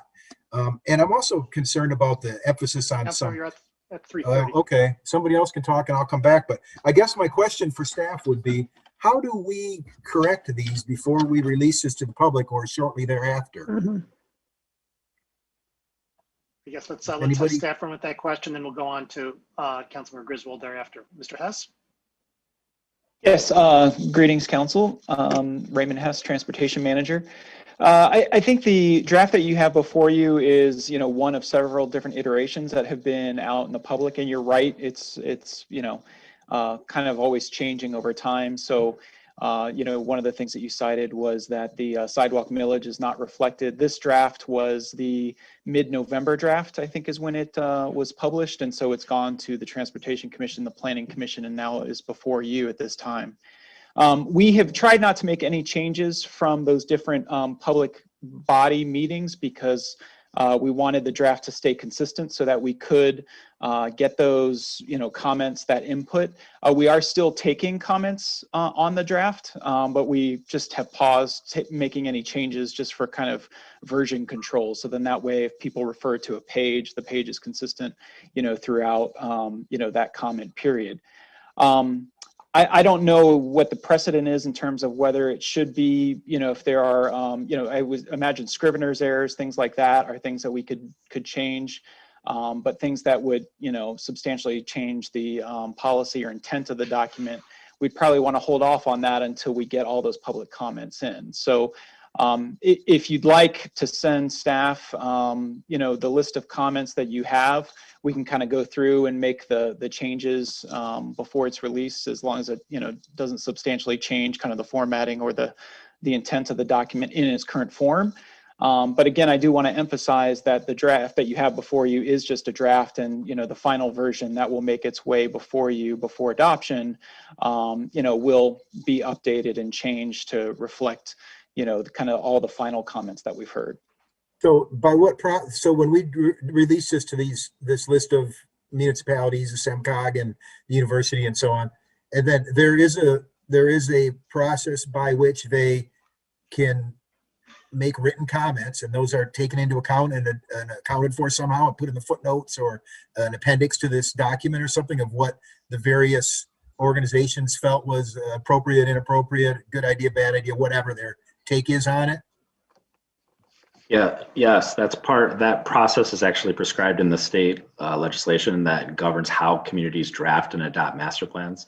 So this step is part of that process. And yes, the short of it is it's an opportunity for those jurisdictions to provide any comments or feedback, and we will we'll sort of present those comments as if any are received as part of the final plan adoption, as well as part of any of the changes that you see in the document from this draft to the final adoption. Those will be summarized in the final presentation as well. So I had a question. So, Councilmember Hayner. Thank you. Councilmember Griswold. Yes, I've been advocating for Vision Zero for, I don't know, 5-10 years. So I'm really thrilled that this is moving forward. At the same time, I have some concerns because it seems to be more aspirational. And Vision Zero relies on the 6 E's, and that includes education and encouragement, which we're starting to do, but it also requires evaluation, and we will not achieve our Vision Zero goals if we simply have plans and we talk about them and we have meetings. And this takes me back to, if we don't proactively monitor our safety standards, such as snow and ice on sidewalks. We already had a fatality last year related to ice on one of the ramps. We've had fatalities as a result of street lights not working or not being present at crosswalks. And so I want this to be successful, but we have to have a very disciplined framework to achieve this. And it's going to require a tremendous amount of hard work. And just as Councilmember Song tried to relate the Axon contract and policy to what was actually going to happen in the real world, we have to do the same thing with this transportation plan. And I hope that we can move forward immediately regarding keeping our sidewalks free of snow and ice and identifying who is responsible for reporting streetlight outages. And I hate to keep harping on that, but there were dozens of streetlights that were out that I identified over the holidays. Thank you. Councilmember Hayner. So this is just another question about notification, which was on my last page. So, so in the specific examples, like they have some cases of various intersections, Washtenaw Stadium, and just there's a whole bunch of them. And they talk about the common types of accidents, and some cases, the most common accidents by far are nothing to do with the changes that are being made at the intersection. And so I know that's a policy question for down the road. But some of the other intersections are reconfigured in ways that it presumes that a possible solution might absorb private property at those intersections. A good example is the triangle of Stadium and Washtenaw. And it shows 2 different solutions, and one of them takes 1 parcel and one of them takes 4 parcels. And so should those parcel owners be notified of this plan?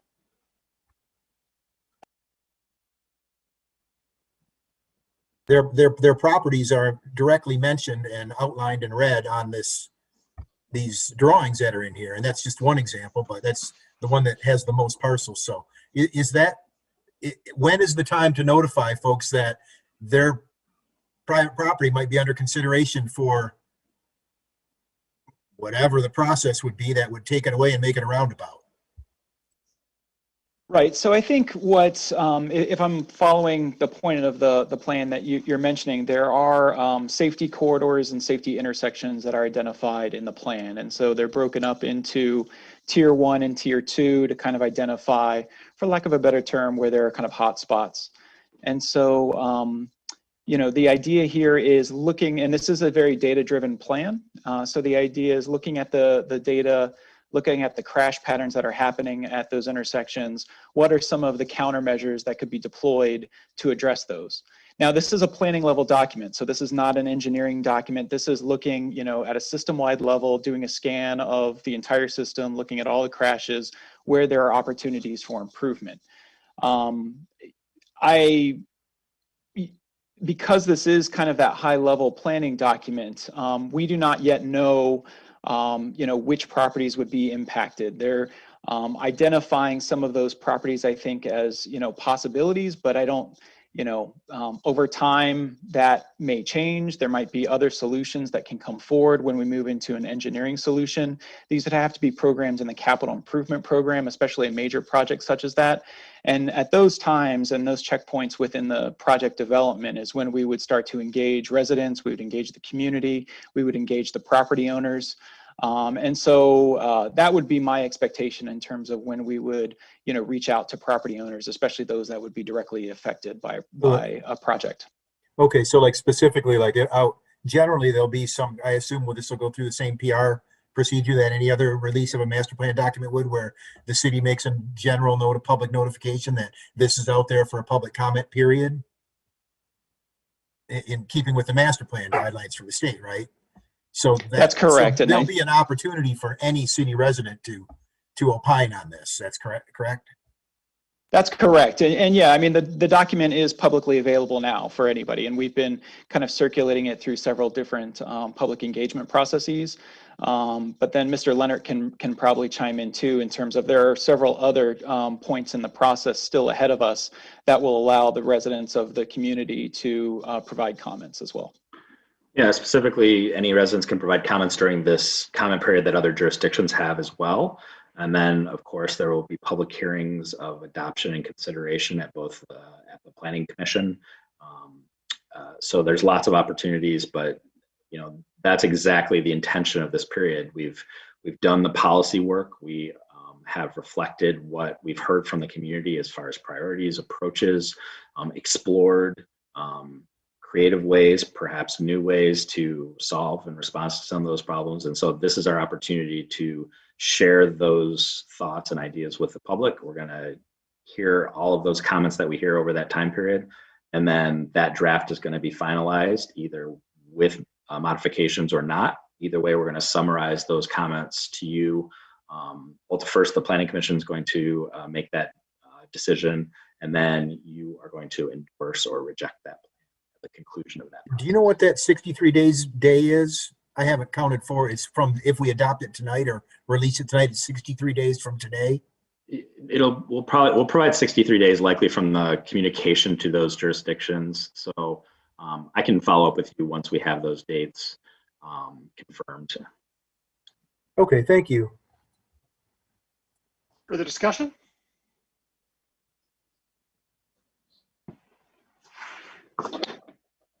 I guess I'd just like to say for my part that I'm excited that this is going forward. The ability of folks to get around town without their cars safely by cycling or by walking is fundamental to the achievement of so many of our municipal goals. And this is a plan that'll help us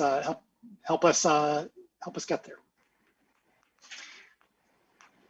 Further discussion? All in favor? Opposed? It is approved. Are there communications today from our city attorney? No, Mayor, I have no more communications, although I did the statement that I read, I sent it to the council, and I've asked the clerk to add it to city attorney communications. So I've said enough for tonight. Thank you. We have before us the clerk's report of communications, petitions, and referrals. May I have a motion, please, to approve the clerk's report? Moved by Councilmember Nelson, seconded by Councilmember Dish. Discussion of the clerk's report. All in favor? Aye. All opposed? The clerk's report is approved. We now come to public comment general time. Public comment general time is an opportunity for members of the public to speak to council and the community about matters of municipal interest. To speak at public comment general time, one need not have signed up in advance. To speak at public comment general time, please enter the number on your screen, that being 877-853-5247. 877-853-5247. Once you've entered that and been connected, please enter meeting ID 967-0722-9175. Again, 967-0722-9175. Once you're connected, please enter *9. *9 to indicate that you wish to speak. Having indicated that you wish to speak, our clerk will identify you by the last 3 digits of your telephone number when it is your turn to speak.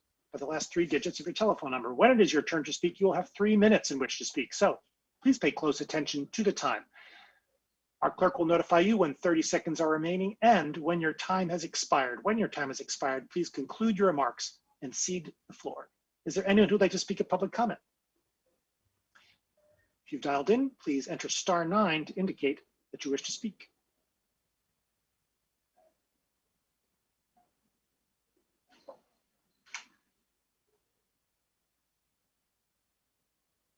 Caller with the phone number ending in 677. Do you have a comment? Hi, this is Michelle Hughes, and I'm calling in because it is winter time, and it's time to think about sidewalk shoveling. And I'm calling in because I think that it should be our one of our city's highest priorities to make sure that our sidewalks are consistently shoveled. I think that the best and only way to do that is to begin a program of municipal sidewalk shoveling. I think the system we have in place right now, where it's up to amateur people to do it on their own in a patchwork way, it's never going to give us the consistency that we need in making sure that our sidewalks are something that you can depend upon to be traversable. I have a friend who uses a wheelchair, and they live just a few houses down from a bus station or a bus stop, and all it takes is for one of those houses to not shovel their sidewalk, and my friend is trapped inside all winter. I called in to talk about this at the caucus last night, and we had a good discussion about it there. I wanted to talk about some of the things that we talked about there. I heard one suggestion that since we're in a recession and a pandemic recession, that this is maybe an area that we shouldn't be looking to spend a lot of money on right now, and I disagree with that. I think that we should consider sidewalk shoveling to be an essential service that the city provides. We shouldn't expect that because it's a pandemic that disabled people in the city should be among the first to take the hit and suffer for it. I think that we need to consider there needs to be of a very high priority. And I know that we currently set as a very high priority plowing the roads that the cars use, even though it's a pandemic. And I'd like to suggest that we put at least that high a priority on shoveling our sidewalk. Just because we haven't done it before doesn't mean that it's something that we shouldn't have been doing this whole time. I think that we could start by, this has been talked about for many years. I know there's a nonprofit volunteer organization called Snow Buddy in my neighborhood that's been doing it for our neighborhood, and they've written some reports and been working with the staff to come up with a plan to do municipal sidewalk snow removal.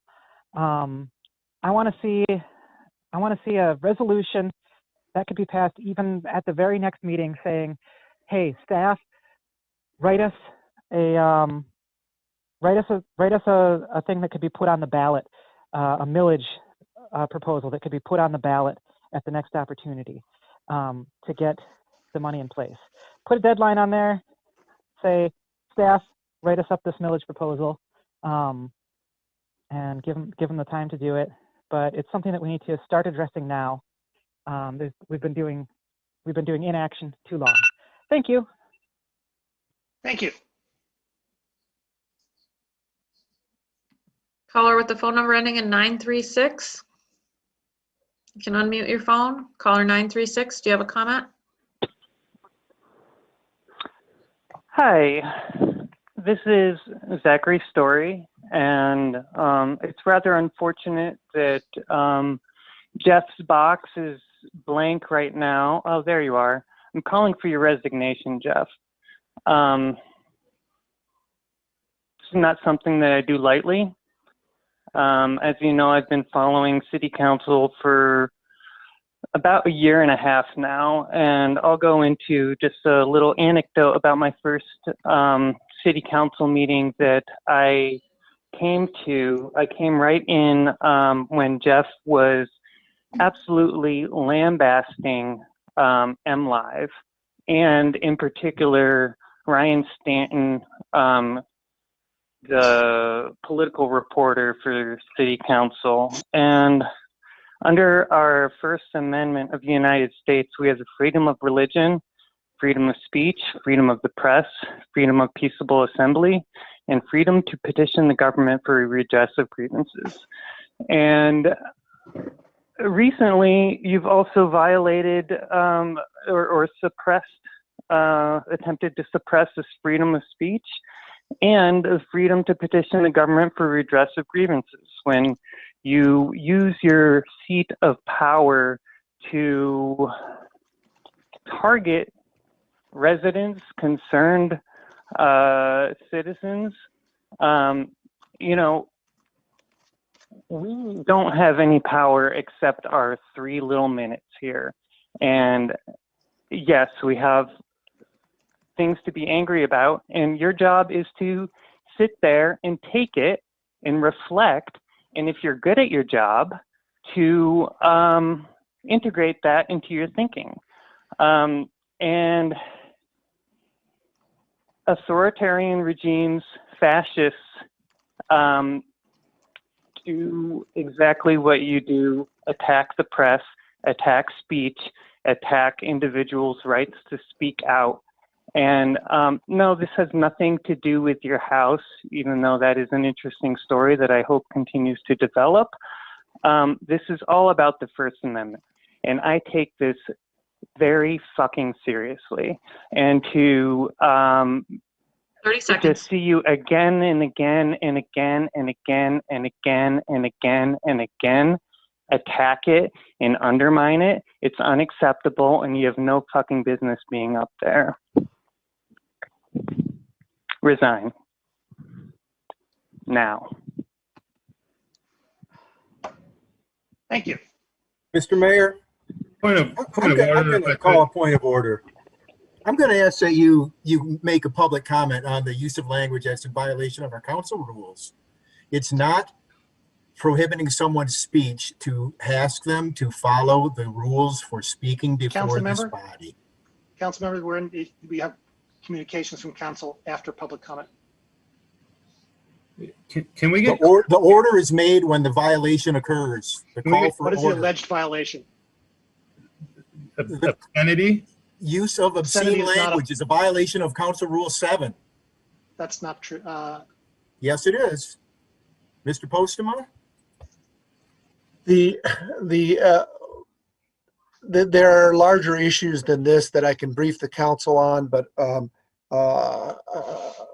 ruling on obscenity has a whole different case law, and regarding specifically residents who speak. And so I would, as the point of order, I would advise the mayor, certainly if he asked, that cutting off someone for using 1 or 2 phrases would not qualify, and there'd be issues surrounding that. And I'll advise the council further on that as you revise the council rules. I think you're entitled to look at that. Good. But ultimately, the mayor needs to make that determination. How do we protect the public from that speech? I mean, I'm sorry, there might be kids listening. I'm sorry, maybe this gets taken up somewhere else, but I'm just curious as to how do we protect. I'll provide further advice to the council. I'm going to make the the ruling that the use of that word, and it's at least as an as a point of emphasis, is neither obscene nor grossly indecent. Wow. In a manner consistent with the advice that I just heard. Well, I appreciate that. Ms. Beaudry? Caller with the phone number ending in 326. Do you have a comment? Hi, this is Jamie McGarrah, Ward 3 resident and 3-year resident of Ann Arbor. I apologize for talking lightly. I've got a young one in the room. I hope you can hear me through this. I wanted to share with you the suggestion to investigate the writings and videos and audio recordings of a guy named Marshall Rosenberg. He invented something called nonviolent communication, NVC, and it's a great tool for understanding language and understanding the ways that we communicate and improving the ways in which we communicate by expressing our needs and being able to find out what other people's needs are when they're communicating as well. And this is not to criticize anyone. I know there's been a lot of tension on council and whatever, but would strongly encourage all council members, the mayor, everybody to check out Nonviolent Communication, Marshall Rosenberg. Very helpful for me. I've had my challenges in communication throughout my life, and it's helped me immensely. And so I wish everyone a happy and successful and safe new year moving forward. And to the city attorney, you have my undying respect for your ability to stay neutral and focused and professional and just do amazing work. And again, I wish you all the best. Take care. Bye. Thank you. Caller with the phone number ending in 556. Do you have a comment? Hi, this is Ralph McKee. Can you hear me okay? Mm-hmm. This may sound a bit like a broken record because I've probably said this or written this to most of you at this point, but I wanted to, again, try to clarify a piece of the recent short-term rental debate, which is still running fairly hot on social media, as some of you might know. And that's there's been a lot of statements by the owners and by some of you on council and others that the current STRs are, quote, legal, end quote. And I'd like to clarify that piece just to see if you can, when you're speaking about in those terms from here out, you identify what you mean by that. There are two arguments which that could refer to. One argument is that the city's acquiescence in enforcing its old UDC against the STR owners and the licensing of them as generally as rentals results in an estoppel of the city from claiming anything other than its illegal non-conforming use. That argument was made in the case that's cited by the STR owners in the Court of Appeals phase of the Room case, and that argument was soundly rejected. So you need to think about that before you assume that the acquiescence and licensing automatically equals, quote, legal, end quote. It might, but it might not.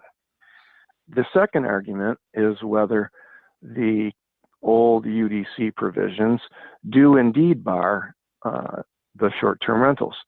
I have never heard any comment by the short-term rental owners or their counsel or the city attorney analyzing that question. And I have looked at the ordinance myself, and I think you can read it one way in favor of the city. You might be able to read it another way in favor of the short-term rental owners. But that argument has never been decided, and that argument is the argument that has to be made and decided in some way, either in a settlement mode or in a litigation mode. 30 seconds. because that's the controlling argument. So I would please ask you, when you're referring to legality in this way going forward, that you identify which of those arguments you think controls and why. Thank you very much for your time. Thank you.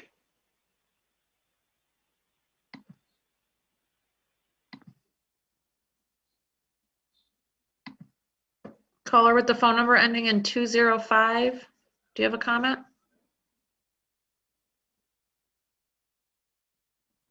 Hi, yeah, this is Joe Spalding, and I'm calling from Holland, Michigan right now. I just wanted to say that one of my favorite comedians is Lenny Bruce. Lenny Bruce has this pretty famous quote. It goes, if you take away the right to say the word fuck, it means you take away the right to say the words fuck the government. I think that that speaks to the core in a comedic way of why the First Amendment is so important. And I think that the rush to try to silence somebody because they use those words speaks volumes about the people that are trying to silence the individuals that are expressing themselves that way. And I don't think that it says very much about the person who uses the swear word. So just saying that, I think that not just with nonviolent speech, but there is a lot of room for growth when it comes to an understanding of the First Amendment. I think, Mayor Taylor, you have a fantastic understanding. I've seen you take verbal tongue lashings from some, frankly, pretty out there folks making some pretty outrageous claims. And none of them are specific or attached to you. Maybe that makes it easier. I don't really know. I do know that I'm a big fan of the First Amendment. I'm a big fan of people becoming involved in local government. And when I see people who are elected try to stop that from happening, it makes me a little bit upset. It makes me kind of disappointed, but it also gives me the opportunity to showcase that to other folks, not just in Michigan, but across the country, really, when it comes to, democratic participation in a way that stands up and doesn't just speak truth to power, but actually counters power with other types of power.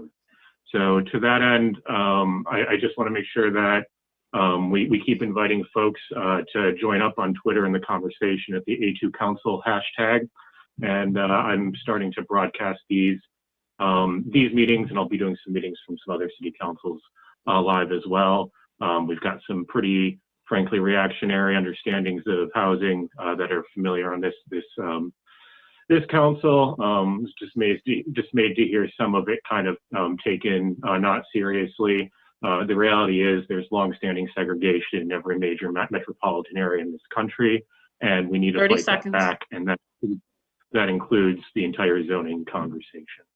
So I do thank members of council for taking that seriously. Would like to see some cool, new, bold even attempts at getting some resolutions passed to help further the affordable housing discussion across the state. So, thanks, everyone. Thank you.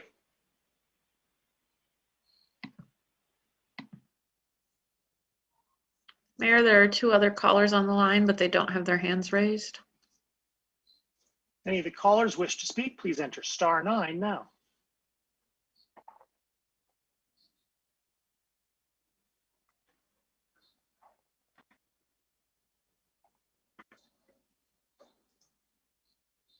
Actually, there's only one remaining caller who hasn't spoken yet, but he doesn't have his hand up.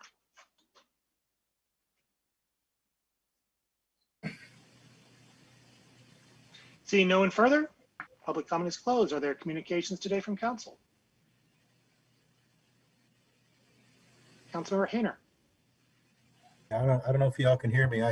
About every Sunday and Monday night between about 7 and 12, my router here at home is besieged by distributed denial of service attacks from all over the world that initiate in Ann Arbor. So it's very difficult for me to hear council meetings, and I often have to turn my video off to have the audio be all that comes through. And I've asked IT to look into it, and they've been trying to help me out a little. I appreciate that. So when you talk about trying to silence people's speech, I've got people trying to silence my participation and my family's work here at home. So it's kind of a big pain, And I don't know exactly what it is these folks think they hope to achieve, or how they think they're going to better the conversation by harassing my household like this. But that's up to them, I guess.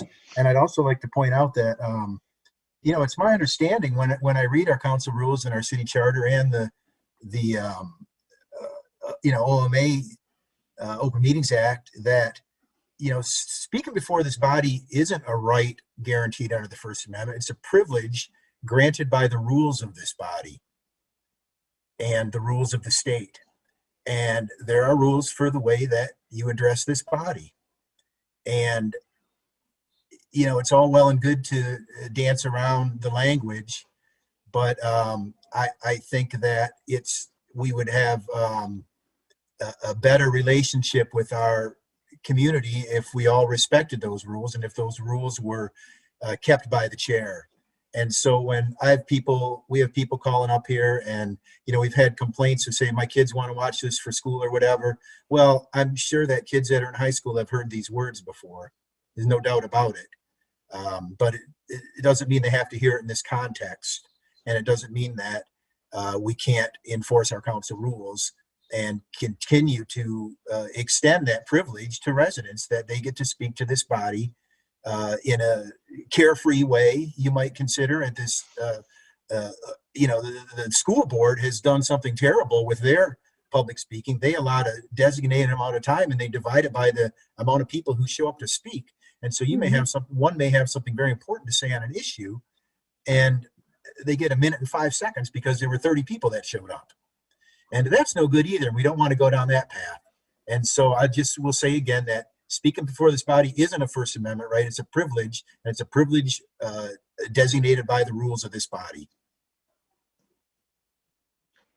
Councilmember Ramlawi. Thank you, Mayor. Yeah, I mean, I don't want to belabor the point or even seem like I'm choosing sides in the matter. I just would like clarification on our rules and how they are applied. So anytime I bring this up, please know that I'm not trying to suppress freedom of expression or any constitutional right. I'm just trying to better understand the rules that govern our meetings. And I was under the impression FUCK was not necessarily language that we would use in a meeting like this, but apparently I need to read a little closer, and just wondering how we can protect other members of the public who participate in these meetings. It's not me that I'm trying to protect in this case. Call me what you want to call me. I guess that's what it means to be an elected official. You're just the lowest form of life, and you can just be called anything. That's kind of what we're saying these days. So I'll work with other members that are tasked with the admin committee and the rules to try to better understand what those are. And so I know for myself, but I just will say that in the last few meetings, I've felt extremely hurried and pushed and stressed to make my points, to ask questions. I feel intimidated by others on this body into doing the work that I've been elected to do, and that is to ask questions. And it's a very uncomfortable working environment. It frankly is. I feel like there's at times a double standard being practiced, and so be it. I just will say it when I see it and continue to bring attention to the matter when I find it encumbering on my ability to do my job. And frankly, I feel like it is. I don't feel comfortable doing my job with at least one member of this body who constantly tries to shut me down. And as in terms of the 3 minutes that are given to council members, the 2 times on a particular matter, perhaps we can have a courtesy to let us know that our time is going to be up soon. We let the speakers know that you have 30 seconds. Maybe if we had some sort of reminder to, hey, you got 30 seconds, wrap it up, or 15 seconds. Or I can get a little watch for myself and try to be my own timer. But lately, it's just been. Well, I think, Councilmember, you're at 3:25 now. Just letting you know, I don't feel comfortable as an elected official in doing my job lately. Thank you. Councilmember Nelson. Thank you. I first ran for council precisely because I felt like there was a gap and not enough basic legal understanding among this body. And I think tonight is evidence of where we are challenged when people are not willing to speak up with what they know.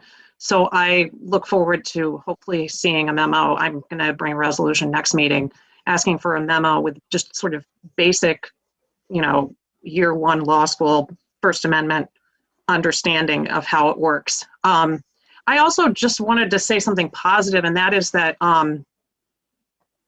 in the last month, there's been a lot of conversation at the university campus among student groups about the conversations around emergency housing with campus space that it might be available. And I want to give credit to Councilmember Grand for actually giving me that suggestion, because when we heard that U of M was transitioning to more online learning, I reached out to her because she was the one person who voted against the resolution about actually talking to the university. So I asked her for advice, and her advice to me was to go to the student groups, and that's what I did. And so there was a demonstration on New Year's Eve that was wonderful. And there was a meeting at GEO and a meeting with Central Student Government, and I just am really hopeful about moving those conversations forward. I would say also about there was an MLive article about the protest on New Year's Eve, and that particular demonstration was very, very moving.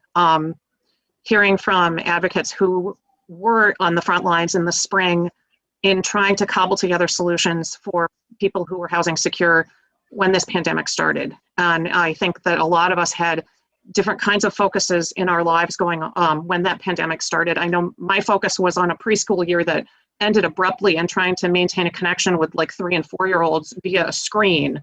But at any rate, I just wanted to give a shout out that I am hopeful about more conversations moving forward, and maybe us doing a better job caring for the people in our community who need our help moving forward. Thanks. Councilmember Iyer. Thank you. I just want to thank Michelle Hughes for her comments about the sidewalks. I think that's, for me, that was a point very well taken. It's something I've written about before. It's definitely an interest that I have, particularly as the daughter of somebody who, a mother with disabilities, it hits home for me. I definitely am going to be following up on this. The thing that I've heard a little bit about and that I'm most interested in exploring is whether there are additional grants that we can pursue as a city to maybe be able to put in some additional programs in place, particularly where it's most needed first, and then work our way out. Make sure our downtowns are clear, our ramps are clear, so we don't have any more tragic accidents like what happened last year. And then make sure areas around our city land, our parks are clear, and then work out from there. But I just wanted to thank Michelle for raising that, and to say I'm definitely going to be following up on it. Thank you. Councilmember Griswold. I want to thank staff for the postcard that they sent out reminding people to shoveled their sidewalk as well as their ramp. And I do appreciate what Michelle said, but I want to challenge one thing that she said, and that is that we want the sidewalks cleaned as well as the streets. And I would say we want our sidewalks cleaned much better than our streets. So, and I know that we don't have the resources to have spotless streets at all times. For clarification, the OMA requirement regarding online meetings requires audio. It does not require video. And in fact, the US Supreme Court conducted most of their business by telephone. I find some of these meetings extremely stressful, and the only option I have right now is to turn off my video, and that's what I'll be doing. I also have a 5-year-old living with me, and so in the future I will use headphones. But I don't think it's appropriate to have profanity being broadcast on TV at 9 o'clock in the evening. So I don't know what the rules are at this point regarding broadcast, but it's extremely troubling, and whether it's against the law or not, it's definitely an area where we need to look at why we are attracting people using this type of language. And lastly, I would say that I realize that not everyone can attend caucus on Sunday evenings, but I'm working on getting the caucus, it's videotaped right now by Zoom, getting it edited and providing some links so that if we have information such as a presentation by a community member such as Ian Robinson, that you can easily go to, fast forward to that and benefit from that discussion. And one of the goals would be that our council meetings could be shorter. So if we can do that, that would be great. Thank you. Councilmember Grand. Thank you. Looking forward to our admin committee meeting next week when we can talk about rules, and I still will contend that I believe we need to start with our own behavior, and those are the rule changes that I sincerely hope will come first. You know, to me personally, restricting speech is more obscene than the speech itself. So, and as someone who has children, you know, people have different feelings about what's profane and what's not profane, and you know, but certainly that what was said this evening wouldn't, it honestly wouldn't upset me if my kids heard it. They've definitely heard that, and certainly worse. So you know, I'm just, like I said, looking forward to coming forward with and ways that we can get questions. Also, I'm hoping with some of the rule changes coming up, where we can get questions answered in a way that makes people feel comfortable, that promotes transparency, and also then enables us to have an efficient meeting that's ultimately more democratic and accessible to the public. It's limiting speaking time isn't about trying to control one member's speech. From my perspective, it really is about providing everyone with this on this body with an opportunity to share in the discussion and to participate, and to have the public be able to listen in and see it. So you know, I think we just need to start with ourselves, and if we try some things and they don't work, the great news is we have the power to change them and walk it back if we need to. So I hope that we're all willing to start with our own behavior, and to be willing to just be open to some changes to see if we can work more efficiently and more democratically as a body. Thanks. Councilmember Briggs. Yeah, I was surprised, honestly, by some of the comments of my colleagues this evening. I it is not a privilege to speak to us. It's a privilege that we sit in these seats, and we need to remember that every week.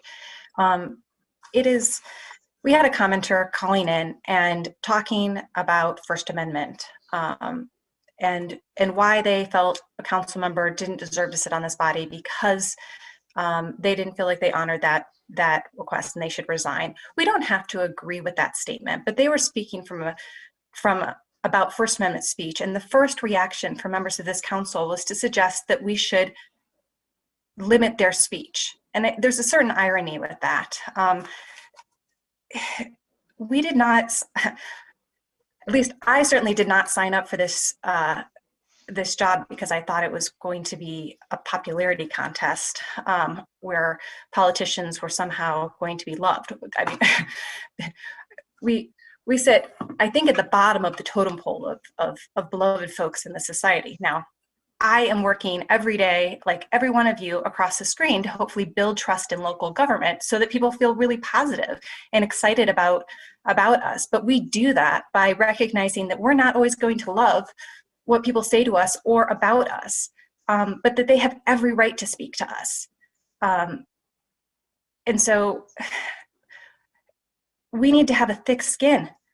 And I'm happy to vent with any one of you after a meeting and say, gosh, that was unpleasant.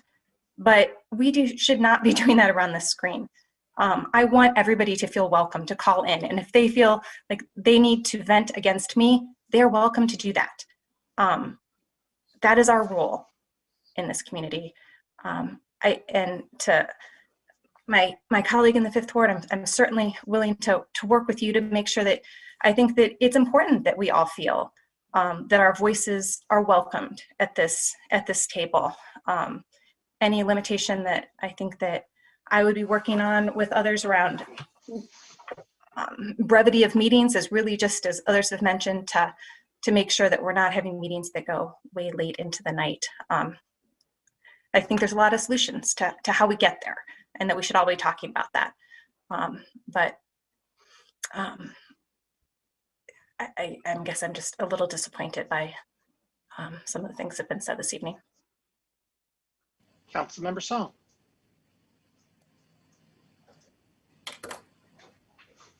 I just wanted to, I'll be at my first Housing and Human Services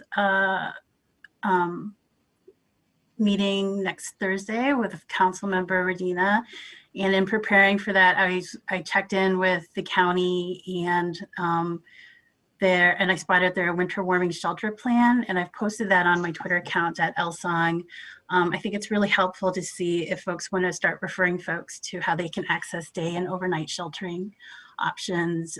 As of yesterday, there's the county has opened their County Learning Resource Center on Washtenaw, and there's also sheltering at First Baptist on East Washington. And there's a really helpful information sheet too on how they make decisions on placing the most medically vulnerable in hotels versus the Delanus shelter and other sites, and what numbers to call. And that's a plan that's in place through March. So I would encourage folks to take a look at it. It's pretty comprehensive. So kudos to the county for continuing that work. As every time there's a threat of whether the eviction moratoriums will be overturned, the county has been pretty on top of things. There's that, and also I forgot to remind folks that the library launched the Winter Games today, or actually yesterday, for folks who are very who might have picked up a code in the Observer. But if we're looking for inspiration and a good distraction during the pandemic for community members, I'd recommend taking a look at aadl.org and participating in that. Thanks. Councilmember Dish. So our meeting has touched on so many big and overwhelming issues that I know we all care about. We've talked about affordable housing tonight. We've talked about making our city truly accessible, particularly with respect to transportation, which also has economic dimensions. We've talked about I'm probably forgetting.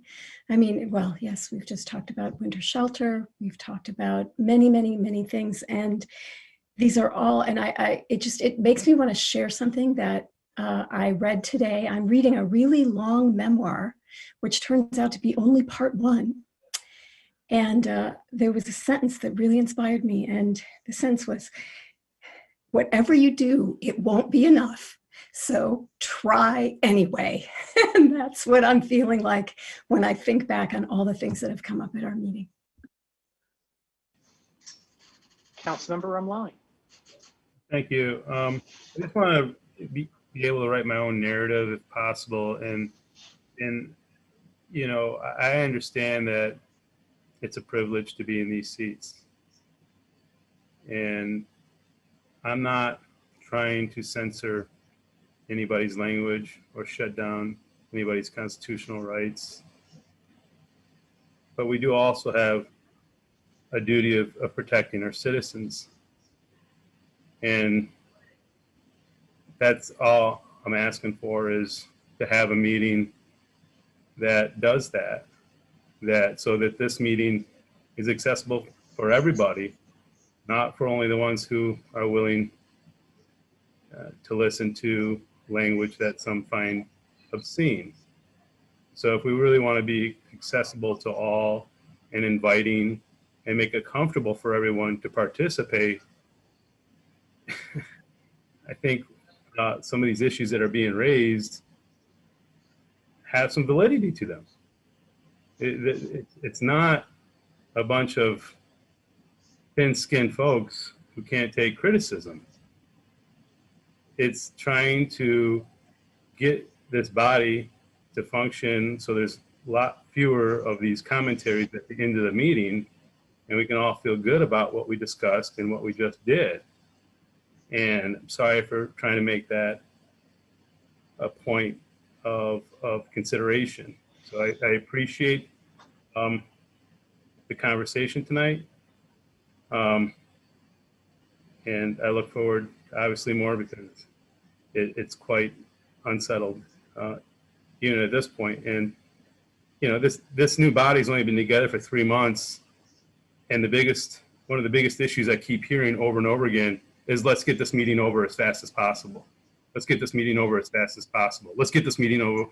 I mean, I have so much anxiety now to be able to speak and ask questions just to get this meeting over. And I'm not sure if that's the best form of government. So that's just my 2 cents. Thank you. Councilmember Radina. Thank you, and I'll be very brief. And this is, I think, speaking to Councilmember Omlawi's very first point about controlling his own narrative. As someone who has frequently spoken about the length of our meetings, I think it's important to be clear about where that is coming from. And I have frequently heard from my colleagues, and what I have frequently expressed is a desire for us to be efficient and for us to be as productive as possible. And I think that often our meetings go long because we are not enforcing our rules, because we are allowing ourselves to go over time, because we are frequently going down rabbit holes that are off topic at times. And I think all of those things can be addressed not by hurrying people along, but by essentially making sure that we are being as productive and efficient as possible. My goal in shortening a meeting is not to hurry you or to silence you or anyone on this body. My goal is to ensure that the public has access to our meetings. And that doesn't happen at 2 or 3 in the morning. And so to the extent that we need to be more efficient, or we need to find ways to shorten an agenda item and move something to another meeting to ensure that that meeting is shortened, that's my goal in a more efficient and quicker meeting. It is not because I want us to hurry things along or not discuss things or not have questions answered. It is because in order for us to do our jobs effectively and transparently, we need to do it in a way that's efficient and accessible. And so I want to express from my perspective as someone who has spoken frequently about the need for us to shorten meetings, that is my goal. And so I hope that I am not someone who has caused this stress or anxiety for you in our times of meetings or in our request to shorten meetings. It is not to get them over with. It is in order for us to be effective and transparent to the public.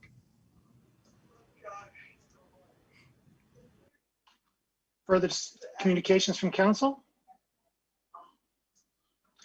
I'd like to add one or two things. On that last point, I'll observe that there are, we very rarely in our own statements where we do not engage in questions go over 3 minutes. For the past time, I've been trying to keep a fairly close clock. Meetings go on because questions are answered, are asked and they're answered, and that's off the clock. And I guess that's a subject of conversation, and it's important that we all as council members get our questions asked and answered, but there are multiple ways to achieve that goal through council questions and through communications to staff before the meeting.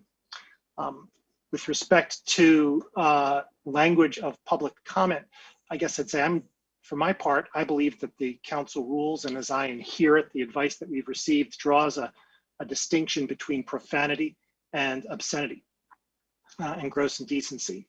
And it's my belief that that's, until I hear otherwise, that it is our obligation here to accept the discomfort that is associated with occasional non-obscene, with occasional profanity, with language that does not reach the level of obscenity or gross indecency. It is uncomfortable. It is unwelcome for most, uncomfortable for some, but it is also the right of public speakers to express themselves in that manner.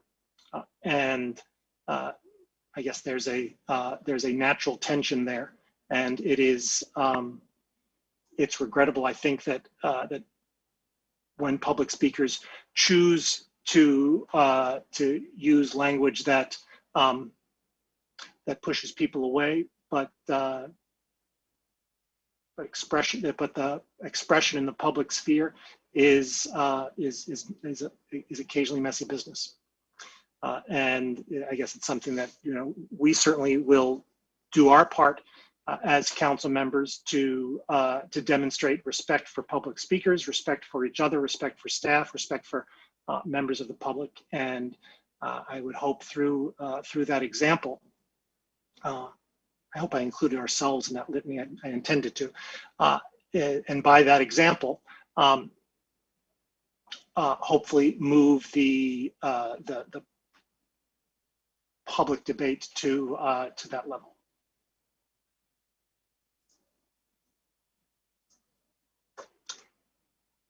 Mr. Postman, do we have any communications? Or do we have a closed session today? No, Mayor. Thank you. May I have a motion to adjourn, please? Moved by Councilmember Song, seconded by Councilmember Dis. Discussion?